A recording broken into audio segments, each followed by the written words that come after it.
സാമൂഹ്യ രാഷ്ട്രീയ വിഷയങ്ങളിൽ ആഴത്തിലുള്ള വിശകലനം നടത്തുന്ന വളരെ സീനിയറായ ഒരു മാധ്യമ പ്രവർത്തകനാണ് അടുത്ത സെഷൻ മോഡറേറ്റ് ചെയ്യാനായി വേദിയിലെത്തുന്നത്.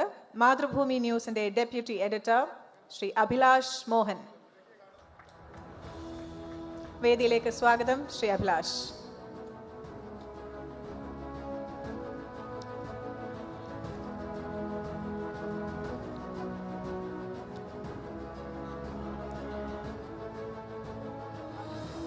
പാനലിസ്റ്റ് ആദ്യമായി വേദിയിലെത്തുന്നത് പാലക്കാടിന്റെ brand new MLA Shri Rahul Mamkootathil.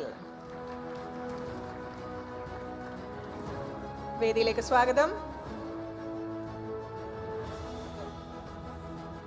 കേരളത്തിലെ അറിയപ്പെടുന്ന യുവ രാഷ്ട്രീയ നേതാവ് Shri Jake C Thomas. Hearty welcome Jake.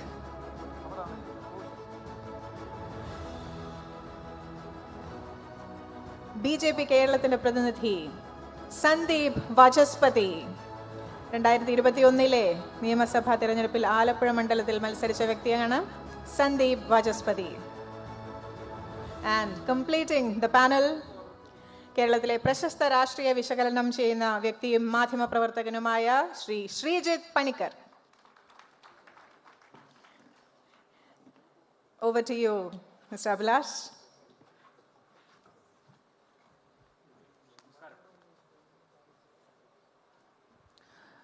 നമസ്കാരം.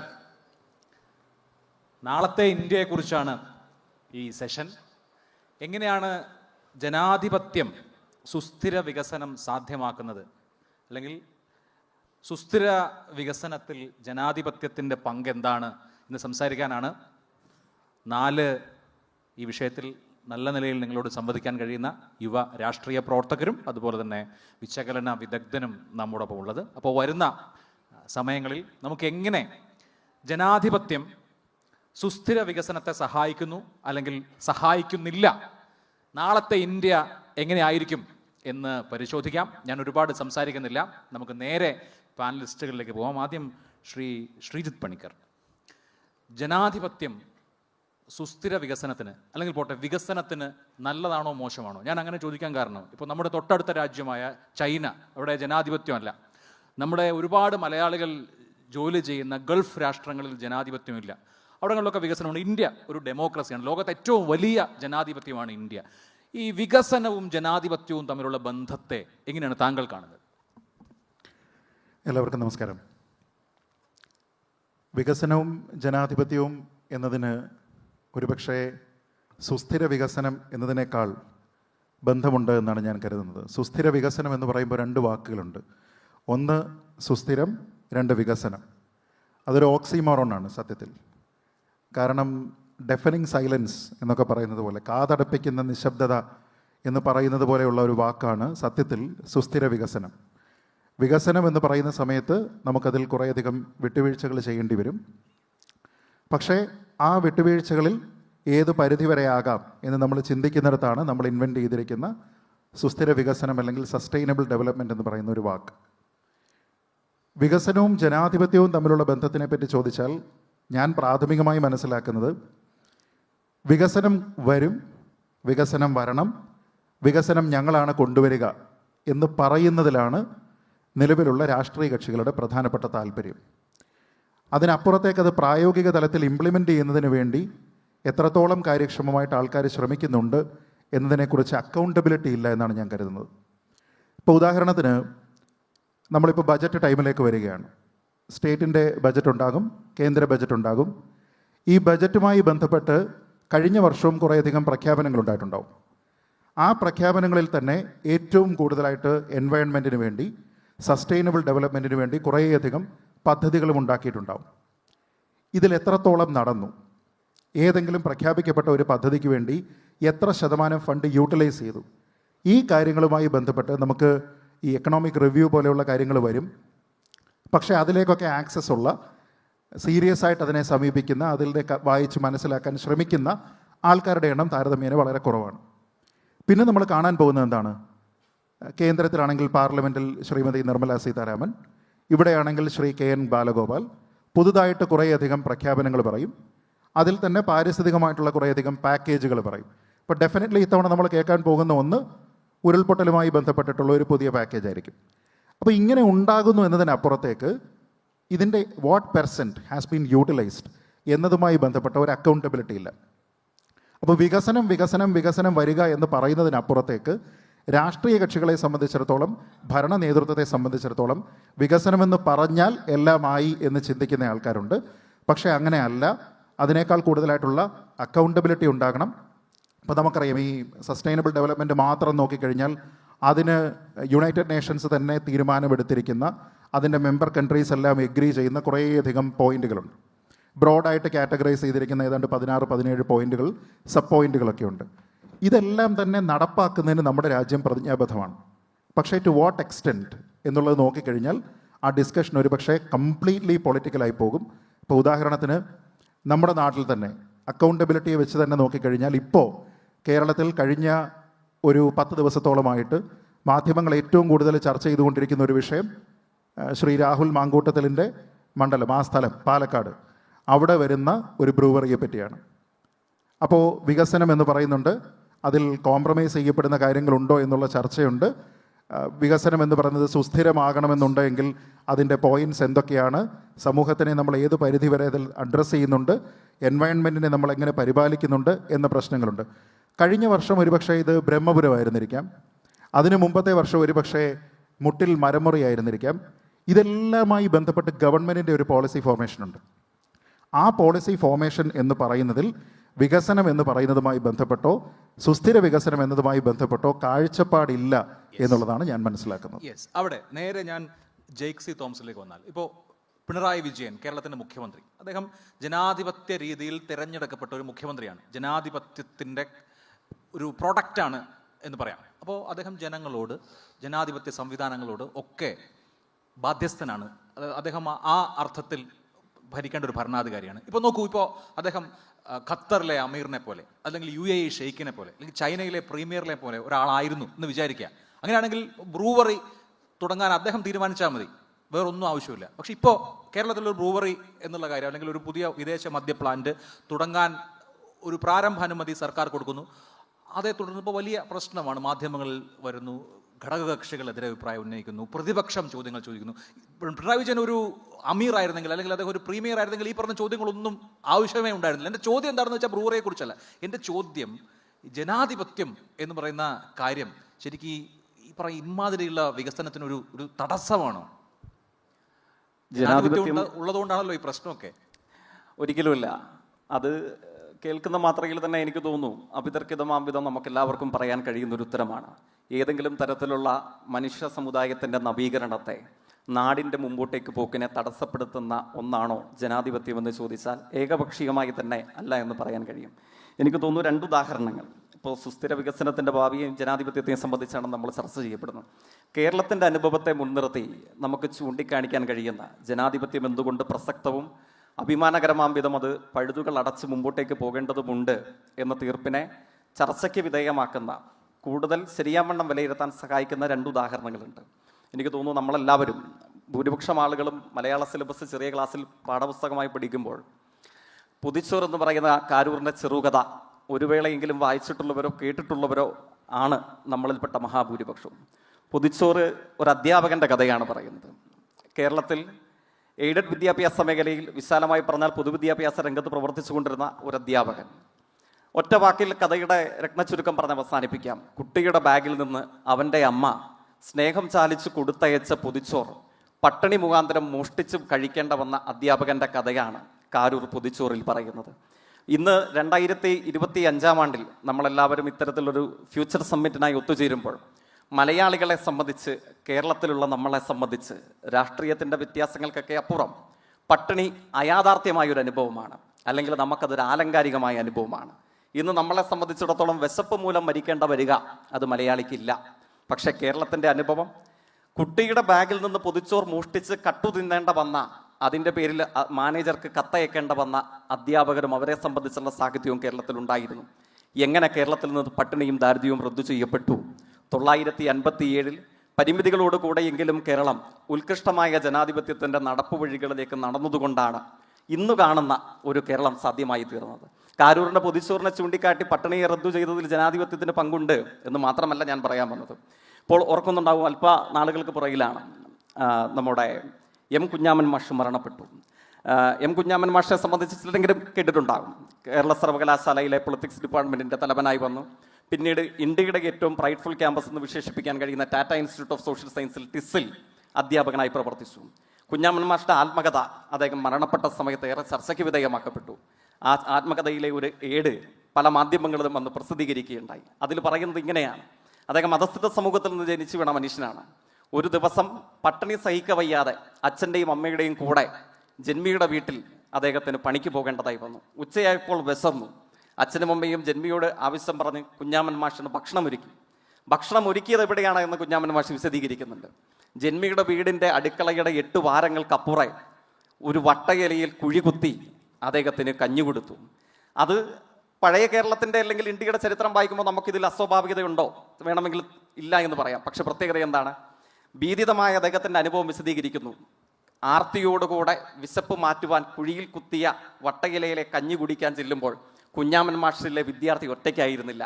അദ്ദേഹത്തിൻ്റെ യജമാനൻ്റെ പട്ടി, അദ്ദേഹത്തിൻ്റെ നായ്ക്കുട്ടി ഒപ്പമുണ്ടായിരുന്നു. ഭക്ഷണത്തിന് വേണ്ടി 2 പേർ വട്ടയിലയിൽ നിന്ന് കഞ്ഞി കുടിക്കാൻ മത്സരിക്കുമ്പോൾ കുഞ്ഞാമൻ മാഷ് കണ്ണീർ പറ്റുന്ന വാചകങ്ങളോടുകൂടി എഴുതുന്നുണ്ട്: എനിക്കൊരു മനുഷ്യനായി തോന്നിയിരുന്നില്ല, ഭക്ഷണത്തിന് വേണ്ടി കടിപിടി കൂടുന്ന 2 പട്ടികളായിട്ടാണ് എനിക്ക് എന്നെ സ്വയം തോന്നിയത് എന്ന് പറയുന്നുണ്ട്.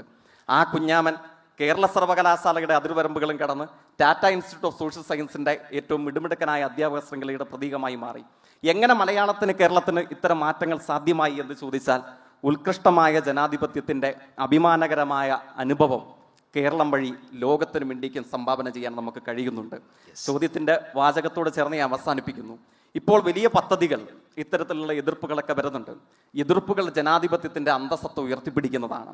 ജനാധിപത്യം എന്ന് പറയുന്നത് വോട്ടിൻ്റെ മാത്രം ഒരു കണക്കല്ല, മറിച്ച് നമ്മളുടെ അഭിപ്രായങ്ങൾ, സാജാത്യ വൈജാത്യങ്ങൾ, വിയോജിപ്പുകൾ, നമുക്കുള്ള പ്രതികൂലമായ മനോസ്ഥിതി, ഇതൊക്കെ പങ്കുവെക്കാനുള്ള ഒരു വേദി കൂടെയാണ്.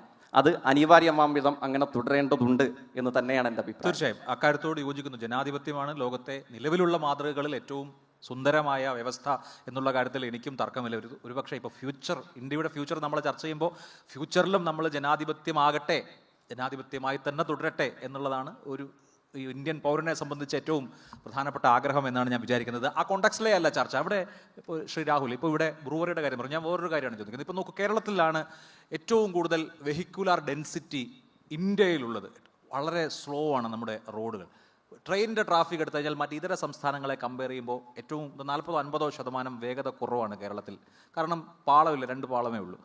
പക്ഷേ കേരളത്തിൽ ഒരു റോഡ് പദ്ധതി വന്നു. ഇപ്പോൾ ദേശീയപാത വികസനം ഇപ്പോൾ നടക്കുന്നതേ ഉള്ളൂ, ഇപ്പോൾ നടന്നുകൊണ്ടിരിക്കുന്നതേ ഉള്ളൂ. സ്ഥലം ഏറ്റെടുപ്പ് തടസ്സപ്പെട്ടതുകൊണ്ടാണ് ഇത്രയും കാലം ദേശീയപാത അതോറിറ്റിക്ക് ദേശീയപാത പൂർത്തീകരിക്കാൻ കഴിയാത്തത്. ഒരു ഘട്ടത്തിൽ ദേശീയപാത അതോറിറ്റി ഇട്ടിട്ട് പോകുന്ന ഘട്ടം വരെ വന്നു. ഇപ്പോൾ ട്രെയിനിനെ സംബന്ധിച്ച്, ഇപ്പോൾ റെയിൽ പദ്ധതികളെ സംബന്ധിച്ച് ഇതേ അവസ്ഥയാണ്. റെയിലിനെതിരെ പോരാടിയ ഒരു പോരാളി കൂടിയാണ് ശ്രീ രാഹുൽ.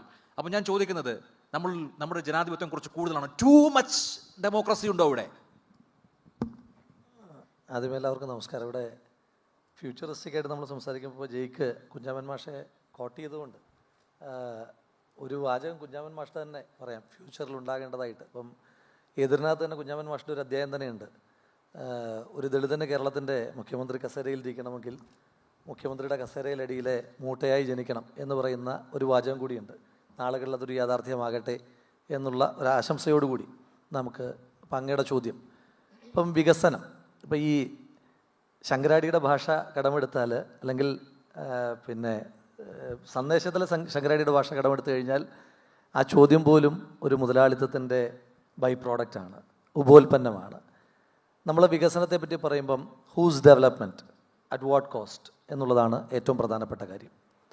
നമ്മുടെ ഇന്ത്യ പോലൊരു വലിയ രാജ്യത്ത്, പരിമിതമായ റിസോഴ്സുകളുള്ള ഒരു രാജ്യത്ത് നമ്മൾ വികസനത്തെപ്പറ്റി പറയുമ്പോൾ അതിൻ്റെ ബെനിഫിഷ്യറീസ് ആര്, അതിന് നമ്മൾ കൊടുക്കേണ്ടി വരുന്ന വില എത്ര? അങ്ങ് ചോദിച്ച അങ്ങ് ഉദാഹരിച്ച 2 കാര്യങ്ങൾ വെച്ചിട്ട് തന്നെ ഞാൻ സംസാരിച്ചാൽ, ഒന്ന്, ഇപ്പം ഞാൻ റെയിലിനെതിരായി സംസാരിച്ച ഒരാളാണ് എന്ന് പറഞ്ഞു. റെയിലിനെതിരായിട്ടുള്ള എൻ്റെ നിലപാടുകൾ ഇപ്പോഴും അതേപടി തന്നെ നിൽക്കുകയാണ്. പക്ഷേ കേരളത്തിൽ അതിവേഗ റെയിൽ വേണമെന്നുള്ള കാര്യത്തിലും എനിക്ക് രണ്ടാമതൊരു അഭിപ്രായമില്ല. അതിന് നമുക്കൊരു തേർഡ് ട്രാക്ക് എന്ന് പറയുന്ന ഒരു ഓപ്ഷൻ പ്രാക്ടിക്കലി പോസിബിളായിട്ടുള്ളപ്പോൾ കേരളം പോലെ ഇപ്പോൾ 2019 ശേഷമുള്ള കേരളത്തെപ്പറ്റി സംസാരിക്കുമ്പോൾ അതൊരു പ്രത്യേക കേസായിട്ട് തന്നെ സംസാരിക്കണം. അതുകൊണ്ടാണ് അറ്റ് വാട്ട് കോസ്റ്റ് നമ്മൾ പറഞ്ഞുകൊണ്ടിരിക്കുന്നത്. 2019 ശേഷം എവിടെ എപ്പം വെള്ളപ്പൊക്കം ഉണ്ടാകുമെന്നോ എവിടെ എപ്പം പ്രളയം ഉണ്ടാകുമെന്നോ നമുക്ക് പ്രവചിക്കുവാൻ പോലും പറ്റാത്തൊരു സ്ഥലമാണ്. എൻ്റെ പാലക്കാട് 2 ദിവസം അടുപ്പിച്ച് മഴ പെയ്ത് കഴിഞ്ഞാൽ വലിയ 2019 കണക്കേ ഉള്ള വെള്ളപ്പൊക്കം ഓരോ വീട്ടിലേക്കും എത്തുന്ന സാഹചര്യമുള്ളൊരു സ്ഥലമാണ്. അങ്ങനൊരു കേരളത്തിൽ വലിയ എംബാങ്ക്മെൻറ്റുകളോട് കൂടിയ ഒരു കേരയിൽ അത് കേരളത്തിൻ്റെ ഭാവിക്ക് ഭൂഷണമാണോ എന്നുള്ളതാണ് പ്രധാനപ്പെട്ട ചോദ്യം. നമുക്കിപ്പോൾ കുറച്ച് കാലത്തേക്കിന് യാത്ര ചെയ്യാൻ കഴിയുമായിരിക്കും, നമുക്ക് വളരെ വേഗത്തിൽ പോകാൻ കഴിയുമായിരിക്കും. ഒരുപക്ഷെ തിരുവനന്തപുരത്ത് നിന്ന് കാസർഗോട്ടേക്ക് 2.25 മണിക്കൂർ കൊണ്ട് എത്താൻ പറ്റുമായിരിക്കും. പക്ഷേ നമ്മൾ ആ ട്രെയിനിൽ കയറി കാസർഗോഡ് എത്തുമ്പോഴത്തേക്കിന് തീർന്നു പോകുന്നതല്ല ഈ കേരളീയ തലമുറകളുടെ അവസാനത്തെ ശേഷിപ്പല്ലല്ലോ നമ്മൾ. അപ്പോൾ അതുകൊണ്ട് നാളുകളിലേക്ക് കൂടി, അതുകൊണ്ടാണ് ഫ്യൂച്ചറിസ്റ്റിക് ആയിരിക്കണം ഡെവലപ്മെൻറ്റ് എന്ന് പറയുന്നത്. രണ്ടങ്ങ് ഉദാഹരിച്ച് മറ്റൊരു ഉദാഹരണം ബ്രൂവറിയെ പറ്റിയിട്ടാണ്. ഇപ്പോൾ ഉണ്ടാകുന്ന എതിർശബ്ദങ്ങൾ പോലും ബ്രൂവറി പാടില്ല എന്നുള്ള നിലപാടല്ല. ബ്രൂവറി പാടില്ല എന്ന നിലപാട് ആരെങ്കിലും പറയുന്നതായിട്ട് എനിക്ക് തോന്നുന്നുമില്ല. അത് കാലഘട്ടത്തിൻ്റെതായ ചില ആവശ്യകതകൾ ഉണ്ടാകാറുണ്ട്. മാത്രമല്ല മദ്യ വിൽപ്പന ഒരു പ്രധാനപ്പെട്ട വരുമാന മാർഗമായി കാണുന്ന ഒരു സർക്കാർ, അത് മാറി മാറി വരുന്നല്ല കേരള സർക്കാരിനെ പറ്റി പറയുന്നത്, ആ സർക്കാർ ബ്രൂവറിക്കെതിരായി സംസാരിക്കുന്നതിനകത്ത് അർത്ഥമുണ്ടെന്ന് ഞാൻ വിചാരിക്കുന്നില്ല. പക്ഷേ എവിടെയാണ് തുടങ്ങുന്നത്? എലപ്പുള്ളിയിൽ, പാലക്കാട്. എന്താ പാലക്കാടിൻ്റെ പ്രത്യേകത എന്ന് ചോദിച്ചു കഴിഞ്ഞാൽ, ഞാൻ MLA ആയതിനു ശേഷം ആദ്യമായി ഫണ്ട് വെച്ചത് അവിടെ എൻ്റെ പാലക്കാട് മെട്രോ നഗരം എന്ന് പറയുന്നൊരു പ്രദേശമുണ്ട്.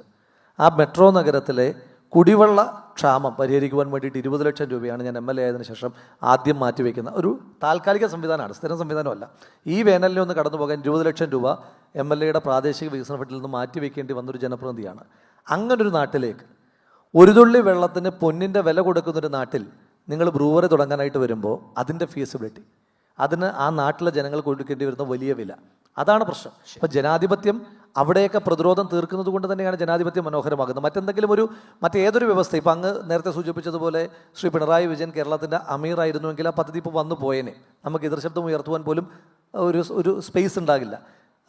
നമ്മുടെയൊക്കെ ഭാഗ്യവശാൽ കേരളത്തിൻ്റെ മുഖ്യമന്ത്രിക്ക് മനസ്സിൽ അങ്ങനെ ഒരു ആഗ്രഹം ഉണ്ടോ ഇല്ലയോ എന്ന് എനിക്കറിയില്ല. പക്ഷേ കേരളത്തിൻ്റെ ജനാധിപത്യ വ്യവസ്ഥ അദ്ദേഹത്തെ ഒരു അമീറ അംഗീകരിക്കാത്തത് കൊണ്ടാണ് നമുക്ക് എതിർശബ്ദങ്ങൾ ഉയർത്തുവാൻ കഴിയുന്നതും അതിന് പ്രതിരോധങ്ങൾ തീർക്കുവാൻ കഴിയുന്നതുമൊക്കെ എന്നാണ് ഞാൻ വിചാരിക്കുന്നത്. ജനാധിപത്യമാണ് ഭരണാധികാരികളെ അക്കൗണ്ടബിൾ ആക്കുന്നത്, സംശയമില്ല. ശ്രീ സന്ദീപ്, നോക്കൂ, നാളെ കേന്ദ്ര ബജറ്റ് അവതരിപ്പിക്കുകയാണ്. അപ്പോൾ എന്താണ് വികസനം എന്നുള്ളത് ഇവിടെ ഒരു റൗണ്ട് ചർച്ച ചെയ്ത് കഴിഞ്ഞു. എന്ത് വികസനം എന്ന് പറയുമ്പോൾ നമ്മൾ ഇപ്പോൾ ഇന്ത്യയിൽ പണമുള്ള ലോകത്തെ 2ാമത്തെയോ 3ാമത്തെയോ വലിയ കോടീശ്വരൻ ഗൗതം അദാനിയാണ്. ഇപ്പോൾ 10 കൊല്ലം മുമ്പ് അദ്ദേഹം ലോകത്തെ 680ാമത്തെ കോടീശ്വരനായിരുന്നു. ഇപ്പോൾ 2ാമത്തെയോ 3ാമത്തെയോ കോടീശ്വരനാണ്. മൂലധനമുണ്ട്. അപ്പോൾ ഗവൺമെൻറ്റുകൾ ഈ സ്വകാര്യ മൂലധനത്തെ ഫെസിലിറ്റേറ്റ് ചെയ്ത് കൊടുത്താൽ മതിയോ? അങ്ങനെയാണോ വികസനം വരേണ്ടത്? അപ്പോൾ നമ്മളിപ്പോൾ ഗുജറാത്ത് മോഡൽ എന്നൊക്കെ പറയില്ലേ, പരമാവധി ഡെവലപ്മെൻറ്റ് ഫ്രണ്ട്ലി അല്ലെങ്കിൽ ഈസ് ഓഫ് ഡൂയിങ് ബിസിനസ് എന്ന പേരിൽ പരമാവധി ആനുകൂല്യങ്ങൾ സ്വകാര്യ മൂലധനം ഇറക്കുന്ന ആളുകൾക്ക് കൊടുക്കുകയാണോ വേണ്ടത്? അതോ പബ്ലിക് ഫണ്ട് എന്നുള്ള നിലയിൽ എങ്ങനെയാണ് അതിന് ധനസമാഹരണം നടത്തി ജനങ്ങളുടെ വികസനം നടത്തുകയാണ് വേണ്ടത്? എന്താണ് താങ്കളുടെ അക്കാര്യത്തിലെ ഐഡിയ? എന്താണ് സുസ്ഥിര വികസനം? Good evening all. ഇവിടെ എനിക്ക് തോന്നുന്നു അഭിലാഷ് ചോദിച്ച ചോദ്യത്തിനേക്കാൾ ആദ്യം എനിക്ക് ശ്രീജിത്തിനോട് അഭിലാഷ് ചോദിച്ച ചോദ്യത്തെ ഞാൻ കൂടി ഒന്ന് അഡ്രസ്സ് ചെയ്യാം. ഈ വികസനം, ജനാധിപത്യം വികസനത്തിന് ആവശ്യമുണ്ടോ? അല്ലേ, വികസനം നടപ്പാക്കാൻ ജനാധിപത്യം ആവശ്യമുണ്ടോ? സത്യത്തിൽ ആവശ്യമില്ല എന്നതാണ് മറുപടി. കാരണം നാം സംസാരിക്കുന്നത് സുസ്ഥിര വികസനത്തെ പറ്റിയാണ്. സുസ്ഥിര വികസനം എന്ന് പറഞ്ഞാൽ അത് സമൂഹത്തോട് കമ്മിറ്റ്മെൻ്റ് ഉള്ള ഒരു വികസനത്തെ പറ്റിയാണ് സുസ്ഥിര വികസനം എന്ന് പറയുന്നത്. ഭാവി തലമുറയോട് കമ്മിറ്റ്മെൻ്റ് ഉണ്ടാകുമ്പോഴാണ് നമ്മളുടെ വികസനം സുസ്ഥിര വികസനമാകുന്നത്. അപ്പോൾ വികസനം നടത്താൻ ജനാധിപത്യം ആവശ്യമില്ല എന്ന് തെളിയിച്ച രാഷ്ട്രമാണ് ചൈന. അവിടെ അവരുടെ ജനങ്ങളോട് മാത്രമല്ല, ലോകത്തെ ഒരാളോടും കമ്മിറ്റ്മെൻ്റ് ഇല്ലാത്ത രീതിയിൽ അവിടെ വികസനം നടപ്പാക്കുന്നു. അതിന് പ്രകൃതി ചൂഷണമായാലും ജനങ്ങളെ ശാരീരികമായും മാനസികമായും പീഡിപ്പിക്കലായാലും ഔട്ട്പുട്ട് മാത്രം ലക്ഷ്യമാക്കി പോകുമ്പോൾ വികസനം നടക്കും. നമ്മൾ ഈ പറയുന്ന സുസ്ഥിര വികസനം നടക്കില്ല. അപ്പോൾ വികസനം നടത്താൻ ജനാധിപത്യം വേണ്ട. ഏത് ഭരണക്രമത്തിലും വികസനം ഉണ്ടാകും. പക്ഷെ നിങ്ങളുടെ ലക്ഷ്യം വെക്കുന്ന വികസനം സുസ്ഥിര വികസനം അല്ലെങ്കിൽ സസ്റ്റൈനബിൾ ഡെവലപ്മെൻ്റ് ആണ്. കാരണം ഈ നാട്ടിലുള്ള ഒരു വിഭവശേഷിയും നമുക്ക് മാത്രം ഉപയോഗിച്ച് തീർക്കാനുള്ളതല്ല. വരുന്ന തലമുറയ്ക്ക് ഒരു കരുതൽ, വരുന്ന തലമുറയെ കൂടി കരുതുമ്പോഴാണ് വികസനം സുസ്ഥിര വികസനമാവുക. അപ്പോൾ സുസ്ഥിര വികസനം നടപ്പാക്കണമെങ്കിൽ തീർച്ചയായും ജനാധിപത്യം വേണം. വികസനം നടപ്പാക്കാൻ ജനാധിപത്യം വേണ്ട. അപ്പോൾ നമ്മെ സംബന്ധിച്ചിടത്തോളം സുസ്ഥിര വികസനമാണ് ആവശ്യം. നമ്മുടെ ഭരണാധികാരികൾ എല്ലാവരും സംസാരിക്കുന്നത് സുസ്ഥിര വികസനത്തെ പറ്റിയാണ്. പക്ഷെ നോക്കൂ, പലപ്പോഴും ഈ നാട്ടിൽ ഇന്നുള്ള വിഭവങ്ങൾ എനിക്ക് വേണ്ടി മാത്രമുള്ളതാണ്. എൻ്റെ എൻ്റെ ഗ്രീഡ്, അതിനെ സാറ്റിസ്ഫൈ ചെയ്താൽ എല്ലാമായി. കാരണം എനിക്ക് കഴിഞ്ഞു പോകാനുള്ള കാര്യങ്ങൾ നേടലാണ് എൻ്റെ ജീവിത ലക്ഷ്യം എന്ന് വരുമ്പോൾ സമൂഹത്തെ പറ്റിയുള്ള ചിന്തകൾ കുറയും. അപ്പോൾ നാം മുൻപോട്ടേക്ക് വെക്കുന്ന, ഭാരതം മുൻപോട്ടേക്ക് വെക്കുന്ന വികസന സങ്കല്പം എന്നുള്ളത് ഈ പറഞ്ഞതുപോലെ ഈ ഭാവിയെ കൂടി കരുതുന്ന ഒരു വികസനമാണ്. അതിന് നമുക്ക് ഏതെങ്കിലും കാഷ്വാലിറ്റി ഇല്ലാത്ത വികസനം, അതുതന്നെയാണ് ഈ സുസ്ഥിര വികസനം എന്ന വാക്കുകൊണ്ട് അർത്ഥമാക്കുന്നത് എന്നാണ് ഞാൻ മനസ്സിലാക്കുന്നത്. കാരണം നാരായണ ഗുരുദേവൻ കൃത്യമായി പറഞ്ഞില്ലേ, അവനവൻ ആത്മസുഖത്തിനായി ആചരിക്കുന്നവ അപരന് സുഖത്തിനായി വരയണം എന്ന ഒരു സങ്കല്പം. പരോപകാരമേ പുണ്യം, പാപമേ പരപീഡനം എന്ന് പറഞ്ഞ നമ്മളുടെ ഒരു സങ്കല്പമുണ്ടല്ലോ. ആ സങ്കല്പം ഭരണക്രമത്തിൽ കൂടി വരുമ്പോഴാണ് നമ്മളുടെ വികസന പദ്ധതികളൊക്കെ സുസ്ഥിരമാകുന്നത്. പിന്നെ അങ്ങ് ചോദിച്ച ചോദ്യം, അപ്പോൾ ഒന്ന് രണ്ട് പേരുകൾ പറഞ്ഞു, ഗൗതം അദാനി, അംബാനി, ടാറ്റ, ബിർള, ആരുമായിക്കൊള്ളട്ടെ. അങ്ങനെ ഏതെങ്കിലും ഒരു വ്യവസായി പണമുണ്ടാക്കുന്നത് തെറ്റാണ് എന്ന സങ്കല്പം എന്തായാലും നമുക്കില്ല. ഭാരതത്തെ സംബന്ധിച്ചോളം സമ്പത്ത് എന്നുള്ളത് ആരെങ്കിലും സ്വരുക്കൂട്ടുന്നത് തെറ്റാണെന്നോ സമ്പത്തുണ്ടാകുന്നത് തെറ്റാണെന്നോ എന്നുള്ള ഒന്ന് ചിന്താപദ്ധതിയൊന്നും എനിക്കില്ല. ഭാരതത്തിലെ പലർക്കും ഉണ്ടാകില്ല, ഇവിടെ ഇരിക്കുന്ന ആർക്കും ഉണ്ടാകില്ല. സമ്പത്ത് വളരെ അത്യാവശ്യം തന്നെയാണ്. പിന്നെ അങ്ങ് ചോദിച്ചൊരു ചോദ്യം, അതിന് എത്രമാത്രം സർക്കാരുകൾ ഫെസിലിറ്റേറ്റർ ആകാം? അതൊരു വളരെ കാതലായ ഒരു ചോദ്യമാണ്. കാരണം സർക്കാരുകളുടെ നയങ്ങൾ പലപ്പോഴും ഏതെങ്കിലുമൊക്കെ ഒന്നോ രണ്ടോ വ്യക്തികളെ മാത്രം അനുകൂലിക്കുന്ന നയമാണ് എങ്കിൽ തീർച്ചയായും ഇവിടെ പറഞ്ഞതുപോലെ ആ വികസനത്തെ നമുക്ക് സുസ്ഥിര വികസനം എന്ന ഗണത്തിൽപ്പെടുത്താൻ പറ്റില്ല. അത് ഉറപ്പു തന്നെയാണ്. അത് തീർച്ചയായും വ്യക്തി കേന്ദ്രീകൃതമാകും. വ്യക്തി കേന്ദ്രീകൃതമായി ഒരാളിൽ മാത്രം സമ്പത്ത് കുമിഞ്ഞുകൂടുന്ന ഒരു അവസ്ഥ ഒരു സമൂഹത്തിനും അംഗീകരിക്കാവുന്നതുമല്ല. അത് ഭാവിയെ ഒരു തരത്തിൽ പ്രോത്സാഹിപ്പിക്കുന്നതുമല്ല. നേരെ മറിച്ച് ഏതെങ്കിലും ഒരു വ്യക്തി സമ്പന്നനായി പോയി എന്നതൊരു കുറ്റമായോ അദ്ദേഹം ഈ സമൂഹത്തിൻ്റെ ഒരു ശത്രുവായോ കാണുന്ന ഒരു നിലപാടും ഭാരതം ഇന്നേ വരെ സ്വീകരിച്ചിട്ടില്ല. ഭാരതീയ ജനതാ പാർട്ടി ഒരു പാർട്ടി എന്ന നിലയിൽ സ്വീകരിക്കുന്നുമില്ല. യെസ്, അവിടെ ശ്രീജിത്ത്, ഇപ്പോൾ ഇന്ത്യ ലോകത്ത് ഏറ്റവും കൂടുതൽ ജനസംഖ്യയുള്ള രാജ്യമാണ്. അതേപോലെ തന്നെ ഈ തൊഴിലില്ലായ്മ എടുത്താൽ യുവാക്കളിലെ തൊഴിലില്ലായ്മ വളരെ ഉയർന്നു നിൽക്കുന്ന രാജ്യം കൂടിയാണ്. മഹാത്മാഗാന്ധിയൊക്കെ ആളുകൾ ഉദ്ധരിക്കാറുണ്ട്, ഞാനൊരു നയ തീരുമാനം എടുക്കുമ്പോൾ രാജ്യത്തെ ഏറ്റവും പാവപ്പെട്ടവൻ്റെ മുഖമാണ് എൻ്റെ മനസ്സിലുണ്ടാവേണ്ടത്, അവന് വേണ്ടിയിട്ടാണ് ഞാൻ തീരുമാനം എടുക്കേണ്ടത് എന്ന് പറയാറുണ്ട്. അപ്പോൾ ഇന്നത്തെ കാലത്ത് ഭരണാധികാരികൾ, അത് സ്റ്റേറ്റിലാവട്ടെ അതല്ലെങ്കിൽ ഈ രാജ്യത്താകെ ആവട്ടെ, ഒരു തീരുമാനമെടുക്കുമ്പോൾ എന്താണ് ആ ഭരണാധികാരിയുടെ പ്രയോറിറ്റി ആയി വേണ്ടത്? ബിസിനസ് നടക്കണം എന്നുള്ളത് ഇന്നത്തെ കാലത്ത് വേണ്ട എന്ന് വെക്കാൻ കഴിയില്ല. അപ്പോൾ ഇന്ത്യയെ സംബന്ധിച്ച് എങ്ങനെയാണ് ഒരു ഭരണാധികാരിക്ക് സുസ്ഥിര വികസനം ഈ രാജ്യത്ത് നടപ്പിലാക്കാൻ കഴിയുക? ഇതിലൊരു ട്രേഡ് ഓഫ് ഉണ്ടെന്നാണ് ഞാൻ കരുതുന്നത്. ഏത് പരിധിവരെ വികസനമാകാം, ഏത് പരിധിവരെ പ്രകൃതിയെ ചൂഷണം ചെയ്യാം, നമ്മുടെ വിഭവങ്ങളെ ഏത് പരിധിവരെ ഉപയോഗിക്കാം, അതിൽ നിന്ന് നമുക്ക് പ്രോഫിറ്റ് ഉണ്ടാക്കാൻ, അതുവഴി ജനങ്ങൾക്ക് കുറേയധികം സൗകര്യങ്ങൾ ചെയ്തു കൊടുക്കാൻ. ഇപ്പോൾ ഈ ഒരു ഹാൾ ഇവിടെ നിൽക്കുന്നത് നമ്മൾ ആലോചിച്ച് നോക്കുക. കൊച്ചിയിൽ നിരവധി ഹാളുകളുണ്ട്. എങ്കിൽ മറ്റേതെങ്കിലും ഒരു ഹാൾ ആയിക്കൂടെ എന്ന് കിൻഫ്ര ചിന്തിച്ചോ? ഇല്ല, സ്വന്തമായിട്ടൊരു ഹാൾ ആകാം എന്ന് ചിന്തിച്ചു. ഇവിടെയുള്ള എല്ലാ സ്ഥാപനങ്ങൾക്കും, എല്ലാ വ്യവസായ സ്ഥാപനങ്ങളായിക്കോട്ടെ, കോർപ്പറേറ്റുകളായിക്കോട്ടെ, അതിൽ പലർക്കും ഇതേപോലത്തെ ഹാൾസ് ഉണ്ട്. ഇതിന് ഈ ഒരു സമയം, അല്ലെങ്കിൽ ഈ ജെയിൻ യൂണിവേഴ്സിറ്റിയുടെ പ്രോഗ്രാംസ് നടക്കുന്ന സമയം എത്രത്തോളം കാർബൺ എമിഷൻസ് ഇവിടെ ഉണ്ടാകും? ഈ ഒരു ഹാളിൽ തന്നെ ഇത് ശീതീകരിക്കുന്നതിന് വേണ്ടി എത്രത്തോളം എയർ കണ്ടീഷൻ സിസ്റ്റംസ് ഇവിടെ പ്രവർത്തിക്കുന്നുണ്ടാകും? വളരെ ഇക്കോ ഫ്രണ്ട്ലി ആയിട്ട് ഇവിടെ കുപ്പിയിൽ വെള്ളമുണ്ട്, പക്ഷേ ചില സ്ഥലങ്ങളിലൊക്കെ തന്നെ പ്ലാസ്റ്റിക് ബോട്ടിൽസ് ഇരിക്കുന്നത് നമ്മൾ കണ്ടിട്ടുണ്ട്. അപ്പോൾ ഇത് തെറ്റാണോ എന്ന് ചോദിച്ചു കഴിഞ്ഞാൽ തെറ്റാണെന്ന് നമുക്ക് പൂർണ്ണമായിട്ടും പറയാനും കഴിയില്ല. കാരണം നമ്മുടേതായിട്ടുള്ള ചില ആവശ്യങ്ങളുണ്ട്. ആ ആവശ്യങ്ങൾക്ക്, കൂട്ടായ്മകൾക്ക് ഇതുപോലെയുള്ള സ്ഥലങ്ങളുണ്ടാകണം. അവിടെ ഇരിക്കുന്ന ആൾക്കാരുടെ കംഫർട്ട് എന്ന് പറയുന്നത് പ്രധാനമാണ്. അപ്പോൾ അതിന് നമുക്കൊരു ട്രേഡ് ഓഫ് ഉണ്ട്.